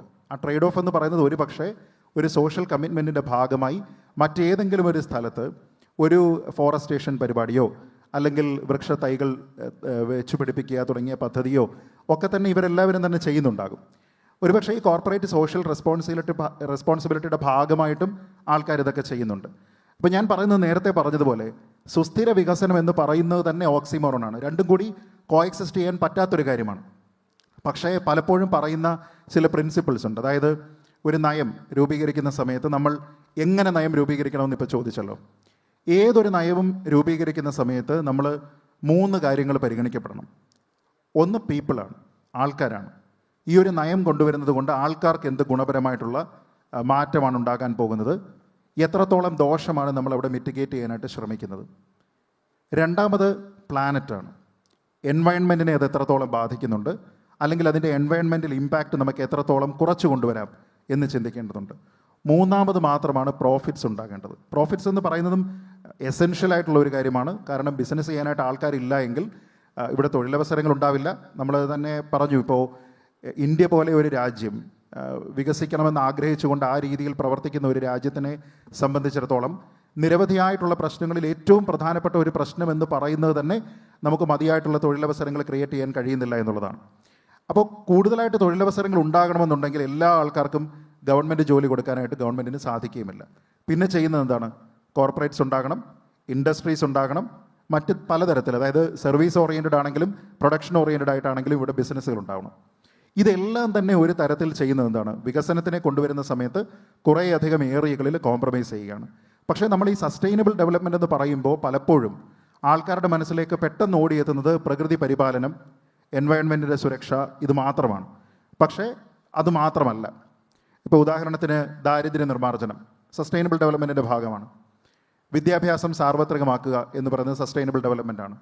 പട്ടിണി കുറയ്ക്കുക എന്ന് പറയുന്നത് സസ്റ്റൈനബിൾ ഡെവലപ്മെൻറ്റാണ്. ഇപ്പോൾ നേരത്തെ പറഞ്ഞതുപോലെ അതിദരിദ്ര വിഭാഗം കേരളത്തിലില്ല എന്ന രീതിയിലത്തേക്കുള്ള ഒരു പ്രസ്താവന നമ്മളിപ്പോൾ രാഷ്ട്രീയമായിട്ടാണെങ്കിലും സാമൂഹ്യമായിട്ടാണെങ്കിലും കാണുന്നുണ്ട്. എന്ന് വെച്ച് കഴിഞ്ഞാൽ നമ്മൾ ശ്രമിക്കുന്ന പല കാര്യങ്ങളിൽ ഒന്ന് മാത്രമാണ് നമ്മുടെ പ്രകൃതിയെ എത്രത്തോളം നമുക്ക് ചൂഷണം ചെയ്യാതിരിക്കാം, അത് ലിമിറ്റ് ചെയ്യാം എന്നത്. പക്ഷേ വികസനം സത്യത്തിൽ സാർത്ഥകമാക്കണമെങ്കിൽ വിശപ്പില്ലാതെയാക്കണം, ദാരിദ്ര്യമില്ലാതെയാക്കണം, വിദ്യാഭ്യാസം സാർവത്രികമാക്കണം, ഹെൽത്ത് കെയർ എന്ന് പറയുന്നത് കൂടുതലായിട്ട് വിപുലീകരിക്കണം. അപ്പോൾ ഇതിനോട് ഓറിയൻറ്റഡ് ആയിട്ടുള്ള നിരവധി സ്കീമുകൾ കേന്ദ്രത്തിലുമുണ്ട്, സംസ്ഥാനത്തുമുണ്ട്, എല്ലാ സംസ്ഥാനങ്ങളിലുമുണ്ട്. പക്ഷേ അത് എത്രത്തോളം റിയലൈസ് ചെയ്യപ്പെടുന്നു എന്നുള്ളിടത്താണ് പ്രശ്നം. അതുകൊണ്ടാണ് ഞാൻ പറഞ്ഞത്, വികസനം എന്ന് പ്രഖ്യാപിക്കുന്നിടത്ത് പലപ്പോഴും രാഷ്ട്രീയ പ്രസ്ഥാനങ്ങളുടെ, ഗവൺമെൻറ്റുകളുടെ അക്കൗണ്ടബിലിറ്റി അവസാനിച്ചു എന്ന് അവർ കരുതുന്നുണ്ട്. അതിൽ കാര്യമായിട്ടുള്ള ഒരു സോഷ്യൽ ഓഡിറ്റ് ഉണ്ടാകുന്നില്ല. ആ സോഷ്യൽ ഓഡിറ്റ് ഉണ്ടാവുകയും ഈ നേതാക്കന്മാരെ, രാഷ്ട്രീയ പാർട്ടികളെ അതിന് അക്കൗണ്ടബിൾ ആക്കുകയും ചെയ്യുന്ന ഒരു പ്രഷർ ഗ്രൂപ്പ്, പലപ്പോഴും അത്തരത്തിലുള്ള പ്രഷർ ഗ്രൂപ്പുകൾ ഉണ്ടാകുന്നത് കൊണ്ടാണ് നമ്മൾ ഈ പറയുന്ന പല സാമൂഹ്യമായിട്ടുള്ള പ്രശ്നങ്ങൾ പറയുന്ന പല പ്രോജക്റ്റുകളും എതിർക്കപ്പെടുന്നത് ആദ്യം വരുന്നത് അവരുടെ ഭാഗത്തു നിന്നാണ്. അതിന് കാരണം ആ പ്രഷർ ഗ്രൂപ്പുകളുടെ പ്രധാനപ്പെട്ട താല്പര്യമെന്ന് പറയുന്നത് സസ്റ്റൈനബിൾ ഡെവലപ്മെൻറ്റിനോട് ഇത് ചേർന്ന് നിൽക്കുന്നുണ്ടോ ഇല്ലയോ എന്നുള്ളതാണ്. ഏതൊരു പദ്ധതിയും സസ്റ്റൈനബിൾ ഡെവലപ്മെൻറ്റിനെ പ്രൊമോട്ട് ചെയ്യുകയാണോ അല്ലയോ എന്നതിനെപ്പറ്റി അതിൻ്റെ ഇംപ്ലിമെൻറ്റേഷൻ പദ്ധതി നോക്കിയാൽ മനസ്സിലാകും. അപ്പോൾ സർക്കാരിനെ സംബന്ധിച്ചിടത്തോളം ഞാൻ നേരത്തെ പറഞ്ഞതുപോലെ സ്ട്രെയിറ്റ് ആൻസർ പറഞ്ഞാൽ 1 പീപ്പിൾ, 2 പ്ലാനറ്റ്, മൂന്നാമത് മാത്രം പ്രോഫിറ്റ്സ്. ഓക്കെ, അവിടെ ശ്രീ ജേക്സ് തോമസ്, ഇപ്പോൾ കേരളം ഹ്യൂമൻ ഡെവലപ്മെൻറ്റ് ഇൻഡെക്സിൽ ഏറ്റവും മുന്നിൽ നിൽക്കുന്ന സംസ്ഥാനമാണ് പരമ്പരാഗതമായി തന്നെ. ഇനി നീതി ആയോഗിൻ്റെ സസ്റ്റൈനബിൾ ഡെവലപ്മെൻറ്റ് ഗോൾസ് എടുത്താൽ അത് ഏറ്റവും നന്നായി അച്ചീവ് ചെയ്തിട്ടുള്ള സംസ്ഥാനവും കേരളമാണ്. പക്ഷേ അപ്പോഴും ചൂണ്ടിക്കാണിക്കുന്ന ഒരു കാര്യം, നമ്മളെ സംബന്ധിച്ച് നമ്മൾ ഇപ്പോൾ കേരളത്തിൻ്റെ സമ്പദ്സ്ഥിതി എന്താണെന്ന് ചോദിച്ചാൽ കേരളത്തിൻ്റെ സമ്പദ്സ്ഥിതി വീക്കാണ്. ആ കാര്യത്തിൽ ഇപ്പോൾ ഇവിടത്തേക്ക് നിക്ഷേപം വരുന്നില്ല. അപ്പോൾ തന്നെ കേരളം എന്ന് പറയുന്ന സംസ്ഥാനത്തിൻ്റെ ജനസാന്ദ്രത എന്ന പ്രശ്നമുണ്ട്, ലാൻഡിൻ്റെ അവൈലബിലിറ്റി ഒരു പ്രശ്നമാണ്. ഇതര സംസ്ഥാനങ്ങളിലെ പോലെ ഇൻഡസ്ട്രിയലൈസേഷൻ നടത്താൻ പറ്റുന്ന ഒരു സംസ്ഥാനമല്ല കേരളം എന്ന ഒരു കാര്യവും അവിടെ നിൽക്കുന്നു. അപ്പോൾ സർക്കാർ ഒരു നയം രൂപീകരിക്കുമ്പോൾ ഈ കാര്യത്തിലൊരു ബാലൻസ് എന്നുള്ളത് കൂടി സാധ്യമാക്കണമല്ലോ. വെൽഫെയർ മെഷേഴ്സ് മാത്രം പോരാ എന്നൊരു കാഴ്ചപ്പാടിലേക്ക് ഇപ്പോൾ സർക്കാർ എത്തുന്നുണ്ട്. ഇപ്പോൾ ബജറ്റ് വരാൻ പോവുകയാണ്. ഇപ്പോൾ നീതി ആയോഗ് ചൂണ്ടിക്കാണിക്കുന്ന ഒരു കാര്യം, നമ്മുടെ സോഷ്യൽ വെൽഫെയർ മെഷേഴ്സും പ്ലസ് ഈ നമ്മുടെ ബ്യൂറോക്രസിയുടെ ഭാരമുണ്ടല്ലോ, പെൻഷൻ, ശമ്പളം തുടങ്ങിയവയെല്ലാം കൂടി കണക്കിലെടുക്കുമ്പോൾ യഥാർത്ഥത്തിൽ നിങ്ങൾ ഈ സിസ്റ്റത്തെ കുറച്ചുകൂടി ഷ്രിങ്ക് ചെയ്യുകയായിരുന്നെങ്കിൽ കേരളം കുറച്ചുകൂടി ആരോഗ്യത്തോടു കൂടി, ഞാൻ പറയുന്നത് ഫിസിക്കലായിട്ടുള്ള ആരോഗ്യമാണ്, ആരോഗ്യത്തോടു കൂടി നിന്നേനെ എന്നുള്ളതാണ്. അപ്പോൾ വികസനം എങ്ങനെ വേണം എന്ന് ചിന്തിക്കുമ്പോൾ ഒരു കൺഫ്യൂഷൻ വരുന്നുണ്ടോ ഭരണാധികാരികൾക്ക്? കേരളത്തിൻ്റെ അനുഭവത്തിലാണ് ചോദ്യം എന്ന് തോന്നുന്നു. അത്തരമൊരു കൺഫ്യൂഷൻ്റെ ഒരു സാഹചര്യം കേരളത്തിലില്ല എന്ന് ഖണ്ഡിതമായി തന്നെ തുടക്കത്തിൽ പറയാൻ പറ്റും. ഞാൻ അങ്ങയുടെ ചോദ്യത്തിൻ്റെ ഉത്തരത്തിലേക്ക് വരാം. പക്ഷേ ഒരു 2 മിനിറ്റ് തൊട്ടു മുമ്പ് ബഹുമാനീയനായ യൂത്ത് കോൺഗ്രസിൻ്റെ സംസ്ഥാന പ്രസിഡന്റും അതോടൊപ്പം BJP പ്രതിനിധിയും 2 സഹപാനലിസ്റ്റുകളും സംസാരിക്കവേ സൂചിപ്പിച്ച 2 വിഷയങ്ങളോട് വിയോജിപ്പുണ്ട്. അതൊന്ന്, കേരളത്തിൻ്റെ മുഖ്യമന്ത്രി ഒരു അമീർ അല്ല എന്നുള്ളത് കൊണ്ട് വൻകിട പദ്ധതികളെ നടപ്പിലാക്കുന്നതിൽ നമ്മുടെ നാടിന് ഒരു പോരായ്മ വരുന്നുണ്ടോ എന്ന് ചോദിക്കുമ്പോൾ കേരളയിൽ വിരുദ്ധ സമരനായകൻ എന്ന നിലയിൽ മാധ്യമപ്രവർത്തകൻ അങ്ങനെ കൂടെ വിശേഷിപ്പിച്ച ബഹുമാനീയനായ രാഹുൽ അദ്ദേഹം പറയുകയുണ്ടായി, അങ്ങനെ അമീർ ആകാതിരുന്നത് നന്നായി, അതുകൊണ്ടാണ് ഇത്തരത്തിലുള്ള വൻകിട പദ്ധതികളൊക്കെ കേരളത്തിൽ നടക്കാതിരുന്നത് എന്നുള്ളതാണ്. ഞാൻ സമയമെടുത്ത് വിശദീകരിക്കുന്നില്ല. ഇപ്പോൾ നമ്മൾ ഒത്തുചേരുന്ന സ്ഥലം കൊച്ചിയാണ്. ഇവിടെ നിന്ന് അല്പം മീറ്ററുകൾ മാറിക്കഴിഞ്ഞാൽ കേരളത്തിലെ 2016 കേരളത്തിൻ്റെ ബഹുമാനീയനായ കോൺഗ്രസിൻ്റെ നേതാവും നമ്മുടെ മുൻ മുഖ്യമന്ത്രിയും അദ്ദേഹത്തിൻ്റെ ഒരു പ്രതികരണം ഉണ്ടായിരുന്നു. ദേശീയപാത 45 മീറ്ററിൽ കുറയാതെ 6 വരി പാതയും 2 വരി സർവീസ് റോഡും ഉൾപ്പെടെ 8 വരി പാത കാസർഗോഡ് നിന്നും തിരുവനന്തപുരം വരെ നമ്മുടെ ഈ കൊച്ചിയെ തഴുകി ഇങ്ങനെ പോകണം എന്ന തീരുമാനമെടുത്ത് അത് പ്രാവർത്തികമാക്കുന്ന ഘട്ടത്തിൽ അതിനുവേണ്ടി national highway authority of India NHAIയുടെ ഉദ്യോഗസ്ഥർ ഇവിടെ എത്തി. ഒരു ഇഞ്ച് ഭൂമി ഏറ്റെടുത്ത് കൊടുക്കാൻ നമ്മുടെ കേരളത്തിന് 2016 വരെ കഴിഞ്ഞിരുന്നില്ല. അന്നത്തെ മുൻ മുഖ്യമന്ത്രിയുടെ മാധ്യമപ്രവർത്തകരോടുള്ളൊരു പ്രയോഗം ഞാൻ ഇപ്പോഴും ഓർമ്മിക്കുന്നു. 15 വർഷം എടുത്താൽ ഈ ആലപ്പുഴ തൊട്ട് സമീപത്ത് കിടക്കുന്ന തുറവൂരിൽ നിന്ന് അങ്ങോട്ടേക്കുള്ള സ്ഥലം ഏറ്റെടുക്കാൻ കഴിയില്ല. അതായിരുന്നു 2016 കേരളത്തിൻ്റെ ഭരണ നേതൃത്വം കേരളം കേട്ടിരുന്നത്. ഇന്ന് നമ്മൾ 2025 ഫ്യൂച്ചർ സമ്മിറ്റിനെ സംബന്ധിച്ച് ചർച്ച ചെയ്യാൻ ഒത്തുചേരുന്ന സമയത്ത് 6 വരി പാതയും 2 വരി സർവീസ് റോഡും ഉൾപ്പെടെ കാസർഗോഡ് നിന്ന് തിരുവനന്തപുരത്തേക്ക് ദേശീയപാതയുടെ പണി ഏതാണ്ട് 60% പൂർത്തീകരിച്ചു. ദേശീയപാതയുള്ള ഇന്ത്യയിലെ അഭിമാനകരമായ സംസ്ഥാനങ്ങളുടെ പട്ടികയിലേക്ക് കേരളം നടന്നു നീങ്ങുകയാണ്. അതായത് വികസന പദ്ധതികൾ നടപ്പിലാക്കാൻ നിശ്ചയദാർഢ്യം മതി, അതിന് അമീർ ആകേണ്ടതില്ല എന്ന് ഇന്ത്യയിൽ കേരളത്തിന് വേണ്ടി പ്രഖ്യാപിക്കുന്ന മനുഷ്യൻ്റെ പേര് കൂടെയാണ് പിണറായി വിജയൻ എന്ന് നമുക്ക് ഈ അനുഭവങ്ങളുടെ വെളിച്ചത്തിൽ കാണാൻ കഴിയും. 2 കാര്യം കൂടെ വിശദീകരിച്ച് ഞാൻ അവസാനിപ്പിക്കാം. ഇവിടെ ഈ വൻകിട പദ്ധതികൾ ഏതും ഞാൻ ഇപ്പോഴും ഓർമ്മിക്കുന്നു. ബഹുമാനീയനായ സന്ദീപിൻ്റെ നേതാവ് കൂടിയായിട്ടുള്ള BJPയുടെ ഇപ്പോഴത്തെ സംസ്ഥാന അധ്യക്ഷൻ അദ്ദേഹം കേരളത്തിൽ ഒരു പുതിയ സർക്കാർ അധികാരത്തിൽ വന്ന ദിവസം അദ്ദേഹത്തിൻ്റെ സാമൂഹ്യ മാധ്യമത്തിൽ പ്രിസൈസ്ലി പറഞ്ഞാൽ അദ്ദേഹത്തിൻ്റെ ഫേസ്ബുക്കിൽ അദ്ദേഹം ഒരു പ്രഖ്യാപനം നടത്തിയിരുന്നു, മീൻസ് ഒരു പ്രതികരണം നടത്തിയിരുന്നു. അതായത് സഹജമായ ഒരു വർഗീയ രാഷ്ട്രീയത്തിൻ്റെ ത്വരയോടുകൂടി അദ്ദേഹം പറഞ്ഞു, കേരളത്തിലെ മുസ്ലിം മത തീവ്രവാദികളെ ഭയക്കാതെ കേരളത്തിൽ ദേശീയപാതയും ഇടമൺ കൊച്ചി പവർ ഹൈവേയും ഗ്യാസ് അതോറിറ്റി ഓഫ് ഇന്ത്യ ലിമിറ്റഡിൻ്റെ ഗെയിൽ പദ്ധതിയും നടപ്പിലാക്കിയാൽ കേരളത്തിൻ്റെ മുഖ്യമന്ത്രിയെ നട്ടലുള്ള മുഖ്യമന്ത്രിയായി അംഗീകരിക്കേണ്ടതായി വരും. അതായിരുന്നു അദ്ദേഹത്തിൻ്റെ പ്രഖ്യാപനം. ഇന്ന് നമ്മൾ കൊച്ചിയിൽ ഒത്തുചേരുമ്പോൾ നമുക്ക് തൊട്ടയൽപ്പക്കത്തുള്ള വീട്ടിൽ ഗ്യാസ് അതോറിറ്റി ഓഫ് ഇന്ത്യ ലിമിറ്റഡിൻ്റെ ഗെയിൽ പദ്ധതിയുടെ ഭാഗമായി വീട്ടിനുള്ളിൽ പൈപ്പിൽ ഗ്യാസ് കത്തുന്ന സംസ്ഥാനമായി നമ്മുടെ കേരളം മാറി. ഇടമൺ കൊച്ചി പവർ ഹൈവേ പൂർത്തീകരിച്ചു എന്ന് മാത്രമല്ല, ഇപ്പോൾ 9 വയസ്സുള്ള ഒരു കുട്ടിയോട് പവർ കട്ട് എന്ത് എന്ന് ചോദിച്ചാൽ അവർ കൈമലർത്തുന്ന അഭിമാനകരമായ അനുഭവമുള്ള നാടായി കേരളം മാറി. ഗെയിൽ പദ്ധതി നടപ്പിലാക്കി, എടമൺ കൊച്ചി പവർ ഹൈവേ പൂർത്തീകരിച്ചു, ദേശീയപാത പൂർത്തീകരണത്തിൻ്റെ വക്കീലാണ്. കൊച്ചിയിൽ ലോകത്തിൻ്റെ ചരിത്രത്തിൽ ആദ്യമായി വാട്ടർ മെട്രോ പ്രവർത്തിക്കുന്ന നാടായി മാറി. കൊച്ചി മെട്രോയുടെ പുതിയ ഘട്ടത്തിലേക്ക് നമ്മൾ വരുന്നു. അങ്ങനെ അഭിമാനകരമായ വലിയ നേട്ടങ്ങളുടെ പട്ടികയിലേക്ക് കേരളം നീങ്ങുന്നത് കേരളത്തിൽ അമീർമാർ ഭരിക്കുന്നത് കൊണ്ടല്ല, നമ്മൾ ജയിപ്പിക്കാനും തോൽപ്പിക്കാനും തിരഞ്ഞെടുക്കുന്ന ജനാധിപത്യത്തിൻ്റെ അവകാശത്തിൻ്റെ അന്തസ്സത്തെ കേരളം ഉപയോഗിക്കുന്നു. പക്ഷെ ഒരു കാര്യമുണ്ട്, അങ്ങനെ തിരഞ്ഞെടുക്കുന്നവർക്ക് നിശ്ചയദാർഢ്യം ഉണ്ടാകണം. എന്തു ചെയ്യണം, എന്ത് ചെയ്യരുത് എന്നതിൽ ശരിയായ വിലയിരുത്തൽ ഉണ്ടാകണം. ഒറ്റക്കാരോട് പറഞ്ഞ് അവസാനിപ്പിക്കുന്നു. ഇവിടെ ബഹുമാനീയനായ സന്ദീപ് സംസാരിക്കുമ്പോൾ പറഞ്ഞു, ചൈനയെ സംബന്ധിച്ച് മനുഷ്യരെ കാണാതെ അല്ലെങ്കിൽ ആരോടും കമ്മിറ്റ്മെന്റ് ഇല്ലാതെ വികസന പദ്ധതികളെ ആസൂത്രണം ചെയ്യുന്നവർക്ക് എന്തുമാകാം എന്ന് പറയുന്നുണ്ട്. ഇന്ത്യക്ക് ഞാൻ പറയുന്നു, ചൈന ഒരു ഉത്കൃഷ്ട നാടായി എന്ന് ഞാൻ പറയുന്നില്ല. എല്ലാ കാര്യത്തിലും നമുക്ക് വാർപ്പ് മാതൃകയായി സ്വീകരിക്കാൻ കഴിയുന്ന ഒരു മോഡൽ സ്റ്റേറ്റ് ആയിട്ട് ഞാൻ വിശേഷിപ്പിക്കുന്നില്ല. പക്ഷേ പ്രത്യേകത എന്താണ്? 2 ഉദാഹരണങ്ങൾ പറയാം. ഇപ്പോൾ 2 ദിവസം മുമ്പ് ഞാൻ ഡൽഹിയിൽ നിന്നാണ് ഇങ്ങോട്ടേക്ക് വരുന്നത്. ഇന്ത്യയിൽ തന്നെ ഏറ്റവും മോശമായ വായുവുള്ള, ശ്വസിക്കാൻ വളരെ പ്രയാസമുള്ള ഇന്ത്യൻ തലസ്ഥാനമായി ഡൽഹി തുടരുകയാണ്. 6 or 7 വർഷങ്ങൾക്ക് മുമ്പ് അങ്ങ് ഓർമ്മിക്കുന്നുണ്ടാകും, അല്പനാളുകൾക്ക് പുറകിൽ ചൈന ഒളിമ്പിക്സ് നടത്തിയിരുന്നു. ഒളിമ്പിക്സ് നടത്തവേ ചൈനയെ സംബന്ധിച്ച് പുറത്തു കേട്ട ഏറ്റവും വലിയ വാർത്ത ഏറ്റവും മോശം വായുവാണ് ചൈനയിലുള്ളത് എന്നുള്ളതാണ്. ഇപ്പോൾ ചൈന എങ്ങനെ മാറി? 2 ആഴ്ചകൾക്ക് പുറകിൽ അന്തർദേശീയ മാധ്യമങ്ങൾ ചൈനയെ സംബന്ധിച്ച് വാർത്ത എഴുതിയത് ഏറ്റവും കൂടുതൽ ഇലക്ട്രോണിക് വെഹിക്കിൾസിൻ്റെ ഉപയോഗത്തെ എൻഹാൻസ് ചെയ്തത് വഴി, ഏറ്റവും കൂടുതൽ പബ്ലിക് ട്രാൻസ്പോർട്ട് എൻഹാൻസ് ചെയ്തത് വഴി ഇപ്പോൾ CR 450 അല്ലേ, കേരളത്തിനെതിരെയൊക്കെ സമരം നടത്തിയത് നമ്മൾ സന്തോഷത്തോടു കൂടെ ചർച്ച ചെയ്യാം, എനിക്ക് വിയോജിപ്പില്ല. CR 450 എന്താണ്? ലോകത്തിലെ ഏറ്റവും വലിയ വേഗതയിൽ പായുന്ന ബുള്ളറ്റ് ട്രെയിൻ. ആ ബുള്ളറ്റ് ട്രെയിനെ നടത്തുന്ന രാജ്യത്തിൻ്റെ പേര് ചൈനയാണ്. എങ്ങനെയാണ് ചൈന നടത്തിയത്? ഇവിടെ സൂചിപ്പിച്ചതുപോലെ പൊല്യൂഷൻ ഏറ്റവും കുറച്ചു കൊണ്ടുവന്നു, EV പ്രോത്സാഹിപ്പിച്ചു, പബ്ലിക് ട്രാൻസ്പോർട്ട് എൻഹാൻസ് ചെയ്തു, ലോകത്തിൽ ഏറ്റവും വേഗതയിൽ സഞ്ചരിക്കാൻ കഴിയുന്ന മനുഷ്യരുള്ള രാജ്യമാക്കി അവരെ മാറ്റിയെടുത്തത് ഇതേ ചൈനയാണ്. നമ്മൾ ഒറ്റ കാര്യം കൂടെ പറയേണ്ടത്, മനുഷ്യരോട് കമ്മിറ്റ്മെന്റ് ഉണ്ടോ ഇല്ലയോ? ഗ്ലോബൽ ഹങ്കർ ഇൻഡെക്സിൽ 125 രാജ്യങ്ങളാണ് നിലവിലുള്ളത്. അതായത് പച്ച മലയാളത്തിൽ പറഞ്ഞാൽ ഭക്ഷണം കിട്ടാതെ വിശപ്പ് മൂലം മരിച്ചു വീഴേണ്ട വരുന്ന ലോകത്തിലെ ആകെ രാജ്യങ്ങൾ 125ആണ്. അതിൽ ഇന്ത്യയുടെ സ്ഥാനം എത്രയാണ്? എനിക്കും നിങ്ങൾക്കും ഇന്ത്യ എന്ന് കേൾക്കുമ്പോൾ അഭിമാനപൂരിതമാകണം അന്തരംഗം, തർക്കമില്ല. പക്ഷേ 125 പട്ടിണി രാജ്യങ്ങളിൽ 114 നിൽക്കേണ്ട വരുന്ന രാജ്യത്തിന്റെ പ്രതിനിധികളാണ് ഞാനും നിങ്ങളും. അവിടെ ചൈന എന്ത് ചെയ്യുന്നു? മനുഷ്യരോട് കമ്മിറ്റ്മെന്റ് ഇല്ല എന്ന് പറയുന്ന ചൈന ചെറിയൊരു കാര്യം ചെയ്തു. എന്താ ചെയ്തത്? UN പറഞ്ഞതാണ് കേട്ടോ.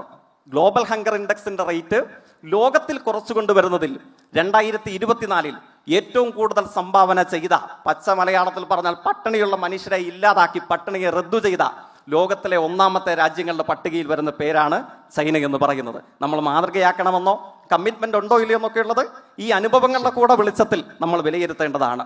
മാതൃകയാക്കണോ വേണ്ടയോ എന്നുള്ളത് തീരുമാനിക്കെങ്കിലും ചങ്കിലാണ് ചൈന ജയിക്കുന്നത്. എനിക്ക് മാത്രമല്ല, നമുക്ക് വിലയിരുത്താം. പട്ടിണി റദ്ദ് ചെയ്ത എല്ലാവർക്കും കഴിക്കാൻ പറ്റുന്ന രാജ്യം വേണോ? ഒരു വരി അങ്ങനെ പറഞ്ഞതേ ഉള്ളൂ. ഇവിടെ ശ്രീ രാഹുൽ, ഇപ്പോൾ ഇവിടെ കൂടംകുളത്തുനിന്ന് വൈദ്യുതി കൊണ്ടുവരാനുള്ള ലൈനിൻ്റെ കാര്യം, national highway, GAIL pipeline, 3 കാര്യം പറഞ്ഞു. താങ്കൾ അതിന് രാഷ്ട്രീയമായ മറുപടി പറയും. എൻ്റെ ചോദ്യം അതല്ല. ഇപ്പോൾ ഒരു സർക്കാരിൻ്റെ കാലത്ത് മുടങ്ങിപ്പോയി അല്ലെങ്കിൽ നടന്നില്ല, മറ്റൊരു സർക്കാർ വന്നപ്പോൾ പൂർത്തീകരിച്ചു എന്നുള്ളതല്ല. നമ്മൾ പൊതുസമൂഹത്തെ, ഫ്യൂച്ചർ എന്നുള്ളതാണല്ലോ ഈ കൺസെപ്റ്റ് തന്നെ. അപ്പോൾ ഫ്യൂച്ചറിനെ മുൻനിർത്തി കാണുമ്പോൾ നമ്മുടെ നാട്ടിൽ ഇലയാണെങ്കിൽ ഒരു പൗരസമിതി പ്രസിഡന്റും ഉണ്ടാവും. ജനകീയ സമരം നമ്മുടെ മലയാള ഭാഷയിൽ ആവർത്തിച്ച് ഉപയോഗിക്കപ്പെടുന്ന ഒരു പ്രയോഗമാണ്. ഒരു പക്ഷേ 1.5 കൊല്ലം കഴിഞ്ഞാൽ താങ്കളുടെ പാർട്ടി കേരളത്തിൽ അധികാരത്തിൽ വരാതിരിക്കാം, സർക്കാരുകൾ മാറാമല്ലോ. പക്ഷേ ഈ പറഞ്ഞ വലിയ തോതിൽ എവിടെയെങ്കിലുമൊക്കെ ഒരു പദ്ധതി, എന്ത് പദ്ധതി വന്നാലും പൗരസമിതിയും സമരവും ജനകീയ സമരവും ഒക്കെ ഉണ്ടാവുകയും സർക്കാരുകൾക്ക് അത്തരം പ്രഷറിനോട് പിടിച്ചു നിൽക്കാൻ കഴിയാതെ വരികയും ചെയ്യുന്നത് ഒരു നല്ല മാതൃകയായിരിക്കുമോ ഭാവിയിൽ നമ്മൾ ഫ്യൂച്ചറിനെ കണ്ടാൽ? ആ ചോദ്യത്തിന് എനിക്ക് വിശദമായ മറുപടിയുണ്ട്. ഞാൻ ഏതെങ്കിലും ഒരു കക്ഷി രാഷ്ട്രീയം ഇവിടെ ചർച്ചയാക്കണമെന്ന് ആഗ്രഹിച്ചല്ലോ, പക്ഷേ നിർബന്ധിതമായതുകൊണ്ട് മാത്രം പറയേണ്ടി വരികയാണ്. ഒരേ സമയത്ത് കേരള സർക്കാരിന് വേണ്ടി വാദിക്കുകയും ചൈനീസ് സർക്കാരിനെ ന്യായീകരിക്കേണ്ടി വരികയും ചെയ്ത ശ്രീ ജയ്ക്ക് ഉന്നയിച്ച ചില വിഷയങ്ങൾക്ക് മറുപടി പറയാതെ പോവുക നിവർത്തിയില്ല എന്നുള്ളതാണ് എൻ്റെ പ്രശ്നം. ഇവിടെ ശ്രീ ജയ്ക്ക് അടക്കമുള്ള ഇടതുപക്ഷത്തിൻ്റെ സഹപ്രവർത്തകർ വികസനത്തെപ്പറ്റി പറയുന്നതാണ് ഭാവി കേരളത്തിൻ്റെ ഏറ്റവും നല്ല മാതൃക. അത് പറയാനുള്ള കാരണം കമ്പ്യൂട്ടറും കാൽക്കുലേറ്ററും നിർദോഷിയായ ATM കാർഡും തൊട്ട് ട്രാക്ടറിനെതിരെ വരെ സമരം ചെയ്ത ആളുകളാണ് ഇവർ.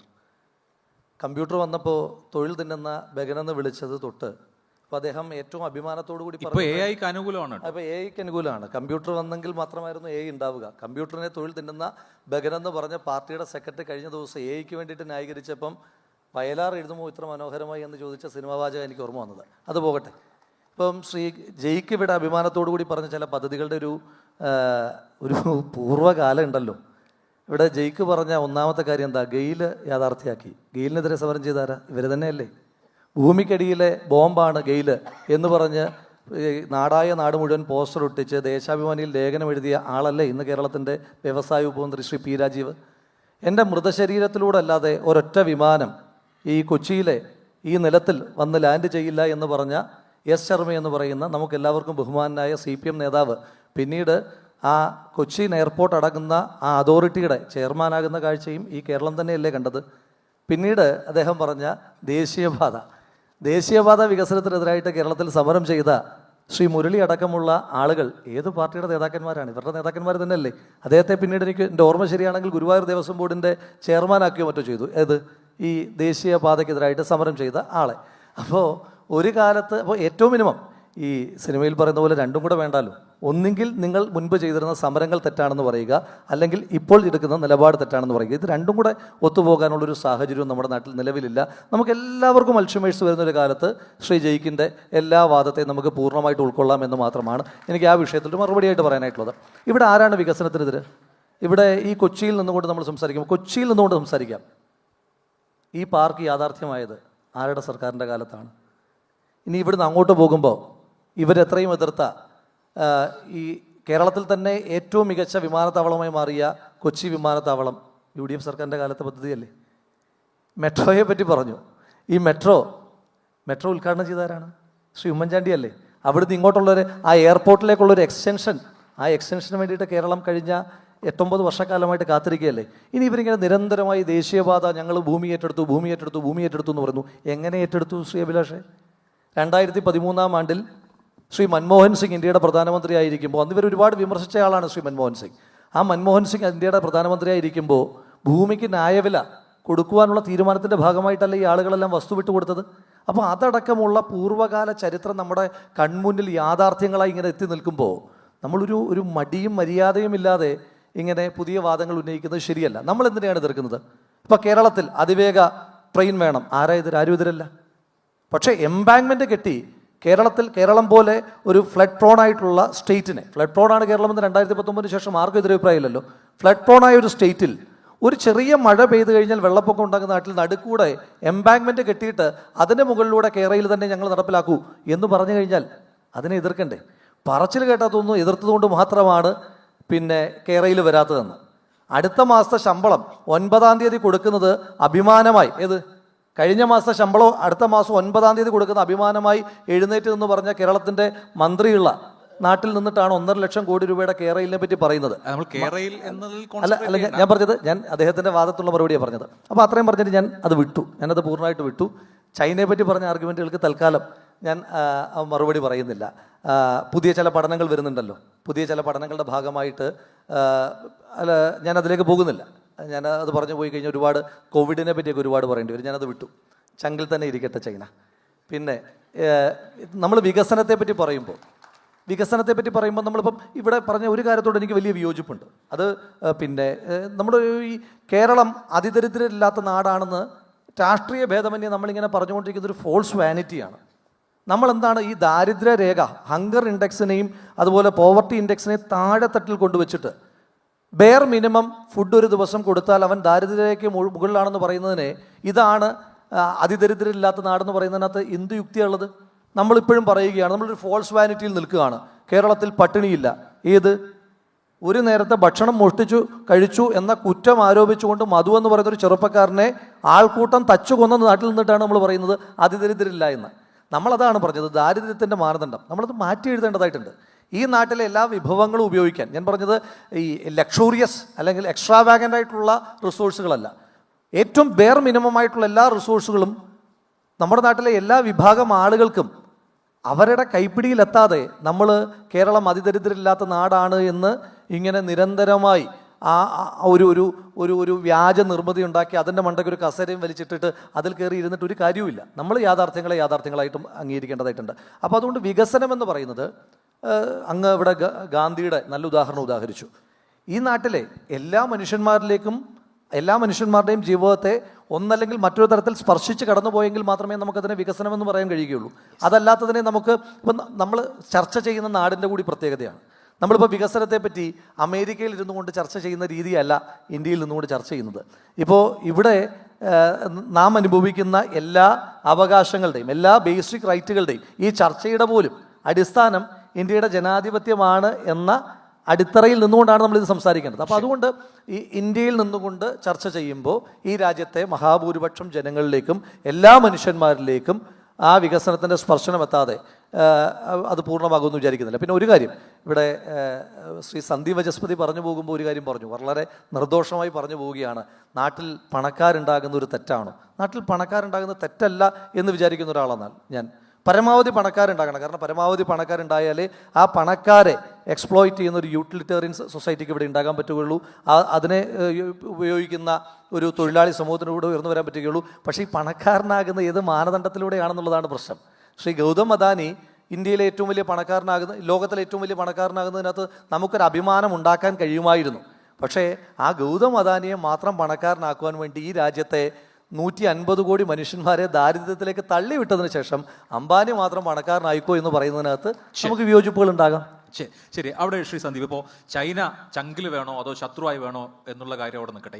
ഇപ്പോൾ നമ്മളിത് ചർച്ച ചെയ്യുമ്പോൾ ലോകം മുഴുവൻ ഡീപ് സീക്കിനെ കുറിച്ചാണ് ചർച്ച ചെയ്യുന്നത്. ചൈനയുടെ AI മോഡൽ അപ്പോൾ അമേരിക്കൻ ഓഹരി വിപണികളിൽ വലിയ തകർച്ചയ്ക്ക് കാരണമായി. കാരണം കുറഞ്ഞ കമ്പ്യൂട്ടിംഗ് ശേഷി ആവശ്യമുള്ള എന്ന് പറഞ്ഞാൽ ChatGPT അടക്കമുള്ള AI ടൂളിന് വേണ്ടതിനേക്കാൾ വളരെ കുറഞ്ഞ ചെലവ് ആവശ്യമുള്ള AI. ഇപ്പോൾ പൊതുവേ നമ്മൾ ചൈനീസ് സാധനങ്ങൾ ചീപ്പായിട്ട് കിട്ടുമെന്ന് പറഞ്ഞു. AIയുടെ കാര്യത്തിലും അങ്ങനെ സാധിച്ചിരിക്കുന്നു. വലിയൊരു ഡിസ്റപ്ഷനാണ്. അതുപോലത്തെ ഒരു ഡിസ്റപ്ഷൻ സാധ്യമാക്കാൻ ചൈന പോലൊരു രാജ്യത്തിന് കഴിയുമ്പോൾ വരുമ്പോൾ നമ്മൾ ഫ്യൂച്ചറിനെ കുറിച്ചാണല്ലോ സംസാരിക്കുന്നത്. ഇന്ത്യ ആ നിലയിൽ എത്രമാത്രം മുന്നോട്ട് പോകുന്നുണ്ട്, അതിന് ഈ പറയുന്ന കമ്പൽഷൻസ് ഒക്കെ തടസ്സമാവുന്നുണ്ടോ?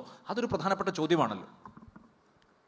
ആ ചോദ്യം അഡ്രസ്സ് ചെയ്തതിന് പോയി നേരത്തെ പറഞ്ഞതുപോലെ ഈ ഒരു രാഷ്ട്രീയത്തെ സ്പർശിക്കാതെ ചില കാര്യങ്ങൾ സംസാരിക്കണമെന്നാണ് വിചാരിച്ചത്. പക്ഷെ അത് സമ്മതിക്കില്ല എന്നാണ് ഇടതുപക്ഷത്തിൻ്റെ പ്രതിനിധി ഇവിടെ ആവർത്തിച്ച് പറഞ്ഞത്. ഞാനെന്തോ കമ്മ്യൂണിസ്റ്റ് പാർട്ടിയുടെ മാനിഫെസ്റ്റോയെ രൂക്ഷമായി വിമർശിച്ചതുപോലെയാണ് ശ്രീമൻ ജെയ്ക്ക് ആവേശത്തോടെ ചൈനയ്ക്ക് വേണ്ടി വാദിച്ചത്. അപ്പം അതിന് ഇവിടെ കൃത്യമായി ചില മറുപടികൾ സഹപാനലിസ്റ്റ് പറഞ്ഞതുകൊണ്ട് ആവർത്തന വിരസത ഉണ്ടാക്കാൻ ആഗ്രഹമില്ലാത്തത് കൊണ്ട് ഞാനത് ആവർത്തിക്കുന്നില്ല. പക്ഷേ ഈ ചൈനയാണ് മാതൃക, ചൈനയുടെ ചെലവ് കുറഞ്ഞ AI ആണ് ഇന്ത്യയും പിന്തുടരേണ്ടത് എന്നൊക്കെയുള്ള അഭിപ്രായം വളർന്നു വരുന്ന തലമുറയ്ക്കെങ്കിലും ഉണ്ടോ എന്ന ചോദ്യം ഓരോരുത്തരും ഗൗരവമായി സ്വയം ഒന്ന് ചോദിച്ചു നോക്കേണ്ടതാണ്. എങ്ങനെയാണ് നമുക്ക് ചൈന മാതൃകയാകുന്നത്? ഇവിടെ ചൈനയിൽ ഒളിമ്പിക്സ് നടത്തിയ കാര്യമൊക്കെ പറഞ്ഞു. അപ്പോൾ ചൈനയിലെ എന്താ പറയുന്നത്, ഈ സ്വപ്നം കണ്ട കിനാശ്ശേരി എന്ന് പറഞ്ഞതുപോലെ കേരളം സമത്വസുന്ദരമായ ഒരു കേരളം കാണണമെങ്കിൽ എല്ലാ ദിവസവും ദേശാഭിമാനി മാത്രം വായിച്ചാൽ മതി. സ്ത്രീ പീഡനമില്ലാത്ത, മോഷണമില്ലാത്ത, പട്ടിണിയില്ലാത്ത, കൊലപാതകമില്ലാത്ത, തട്ടിക്കൊണ്ടുപോകലില്ലാത്ത, ബലാത്സംഗമില്ലാത്ത ഒരു കേരളം കാണണമെങ്കിൽ കൈരളി ചാനലും ദേശാഭിമാനിയും മാത്രം സ്ഥിരം പ്രേക്ഷകരായാൽ മതി എന്നതുപോലെയാണ് ചൈനയുടെ അവസ്ഥ. ചൈന പുറത്തുവിടുന്ന വാർത്തകൾ മാത്രമാണ് ചൈനയിൽ നിന്ന് പുറത്തു വരുന്നത് എന്നറിയാത്തവരൊന്നുമല്ല ഇവിടെ വന്നിരുന്ന് ചൈനയെ പ്രകീർത്തിക്കുന്നത്. ഗൂഗിളോ ഫേസ്ബുക്കോ പോലും നിരോധിതമായ ഒരു രാജ്യത്ത് സ്വന്തം പൗരന്മാരെ 24 മണിക്കൂറും സ്റ്റേറ്റ് സർവെയിലൻസിൽ വെക്കുന്ന ഒരു രാജ്യത്ത് നാളെ മുതൽ ഭർത്താവ് ഭാര്യയുടെ ഗർഭപാത്രത്തിൽ ഒരു കുട്ടിയെ മാത്രം ഉൽപ്പാദിപ്പിച്ചാൽ മതി എന്ന തിട്ടൂരത്തിന് വഴങ്ങുന്ന 180 കോടി ജനങ്ങളുള്ള ഒരു രാജ്യം, ആ രാജ്യമാണോ നിങ്ങൾക്ക് മാതൃകയാകേണ്ടത്? അവരുടെ AI മോഡലാണോ നിങ്ങൾക്ക് വേണ്ടത്? ഇവിടെ ചൈനയെ പ്രകീർത്തിക്കുന്ന നേതാവ് നാളെ മുതൽ ഈ രാജ്യത്ത് ജനസംഖ്യാ നിയന്ത്രണത്തിന് ഒറ്റക്കുട്ടി മതി എന്ന് പറഞ്ഞ ഒരു സർക്കാർ നയം കൊണ്ടുവന്നാൽ താങ്കൾ അംഗീകരിക്കുമോ? എവിടെയാണ് നമുക്ക് ചൈനയോട് ഇത്രയങ്ങ് ഭ്രമം വരുന്നത്? ഞാനതുകൊണ്ടാണ്, ഞാൻ രാഷ്ട്രീയമൊന്നും ചർച്ച ചെയ്യാൻ ഉദ്ദേശിച്ചല്ല ഈ വേദിയിലേക്ക് വന്നത്. ഞാൻ ആമുഖമായി അതുകൊണ്ടാണ്, എന്നോട് ചോദിക്കാത്ത ചോദ്യമായതുകൊണ്ടും ഞാനത് അഡ്രസ്സ് ചെയ്ത് തന്നെ പറഞ്ഞത്. വികസനം നടപ്പാക്കാൻ ഒരു ജനാധിപത്യവും വേണ്ട, ഏകാധിപതി മാത്രം മതി. നാളെ മുതൽ നീ നിന്റെ ഭാര്യയോടൊപ്പം കിടക്കണ്ട, നീ ആഴ്ചയിൽ ഇത്ര ദിവസം ലൈംഗിക ബന്ധത്തിൽ ഏർപ്പെട്ടാൽ മതി, കുഞ്ഞിന് മുലപ്പാൽ കൊടുക്കേണ്ട, നാളെ മുതൽ ചേരി ഒന്നാണ് ഒഴിഞ്ഞു പോകണം. നാളെ ഇവിടെ ഒളിമ്പിക്സ് വരികയാണ്, ഒളിമ്പിക്സിനെ പറ്റിയാണ് പറഞ്ഞത്. ഞാൻ ഒളിമ്പിക്സ് നടന്ന സമയത്ത് ചൈനയിൽ പോയ പത്മശ്രീ KJ യേശുദാസുമായി സംസാരിച്ചിട്ടുണ്ട്. ഞാൻ അദ്ദേഹം പറഞ്ഞ വാചകങ്ങളൊന്നും ഇവിടെ കോട്ട് ചെയ്യുന്നില്ല. എങ്ങനെയാണ് ചൈന ഒളിമ്പിക്സ് നടത്തിയെന്നുള്ള കാര്യങ്ങൾ അറിയണമെങ്കിൽ അന്ന് ചൈനയിൽ പോയിട്ടുള്ളവരോട് ചോദിക്കണം. ആ മോഡലാണോ നമുക്ക് വേണ്ടത്? അതാണോ നമ്മുടെ ജനാധിപത്യത്തിൻ്റെ സുസ്ഥിരമായ മാതൃക? ചൈനയിൽ നിന്ന് പുറത്തു വരുന്ന വാർത്തകൾ എപ്രകാരമുള്ള വാർത്തകളാണ്? അവിടെ ജനാധിപത്യമുണ്ടോ? മാധ്യമ സ്വാതന്ത്ര്യമുണ്ടോ? നിങ്ങൾ ഈ പറയുന്ന സാമൂഹ്യ മാധ്യമങ്ങൾ ഏതെങ്കിലും ഉണ്ടോ ചൈനയിൽ? ചൈനീസ് ഗവൺമെൻറ് മോണിറ്റർ ചെയ്യാത്ത ഒരു മാധ്യമവും അവിടെ ഇല്ല. സെൻസർഷിപ്പിൽ ഏർപ്പെടാത്ത ഒരു വാർത്തകളും ചൈനയിൽ നിന്ന് പുറത്തു വരില്ല. അതാണോ നിങ്ങളുടെ ഇൻഡെക്സ്? അതിനെയാണോ നിങ്ങൾ മാതൃകയാക്കി ഇന്ത്യയിൽ നടപ്പാക്കാൻ ആഗ്രഹിക്കുന്നത്? അങ്ങനെയൊക്കെ ആഗ്രഹം ഉണ്ടായിരുന്നു പലർക്കും. മുമ്പ് പറഞ്ഞതുപോലെ ഭാരതം അങ്ങനെ ഒരു രാഷ്ട്രമല്ലാത്തത് കൊണ്ട്, ഭാരതീയർ അത്ര ഗതികെട്ട ജനതയല്ലാത്തത് കൊണ്ട് അതൊന്നും ഇവിടെ നടപ്പായില്ല എന്ന് മാത്രമേ ഉള്ളൂ. ചൈന 64 ആക്രമിച്ചപ്പോൾ ഇവിടുത്തെ പാർട്ടികൾ സ്വീകരിച്ച നിലപാടുകളൊന്നും എന്നെ കൊണ്ട് പറയിപ്പിക്കരുത്. ഞാനതൊന്നും പറയുന്നു. ഞാൻ പറഞ്ഞില്ലേ, കക്ഷി രാഷ്ട്രീയത്തിലേക്ക് പോകാൻ താല്പര്യമില്ലാത്തതുകൊണ്ട് ഞാനതൊന്നും പറയുന്നില്ല. പക്ഷേ ഇതൊന്നും മാതൃകയായി വന്നിരുന്നു ഇവിടുത്തെ കൊട്ടിഘോഷിക്കരുത്.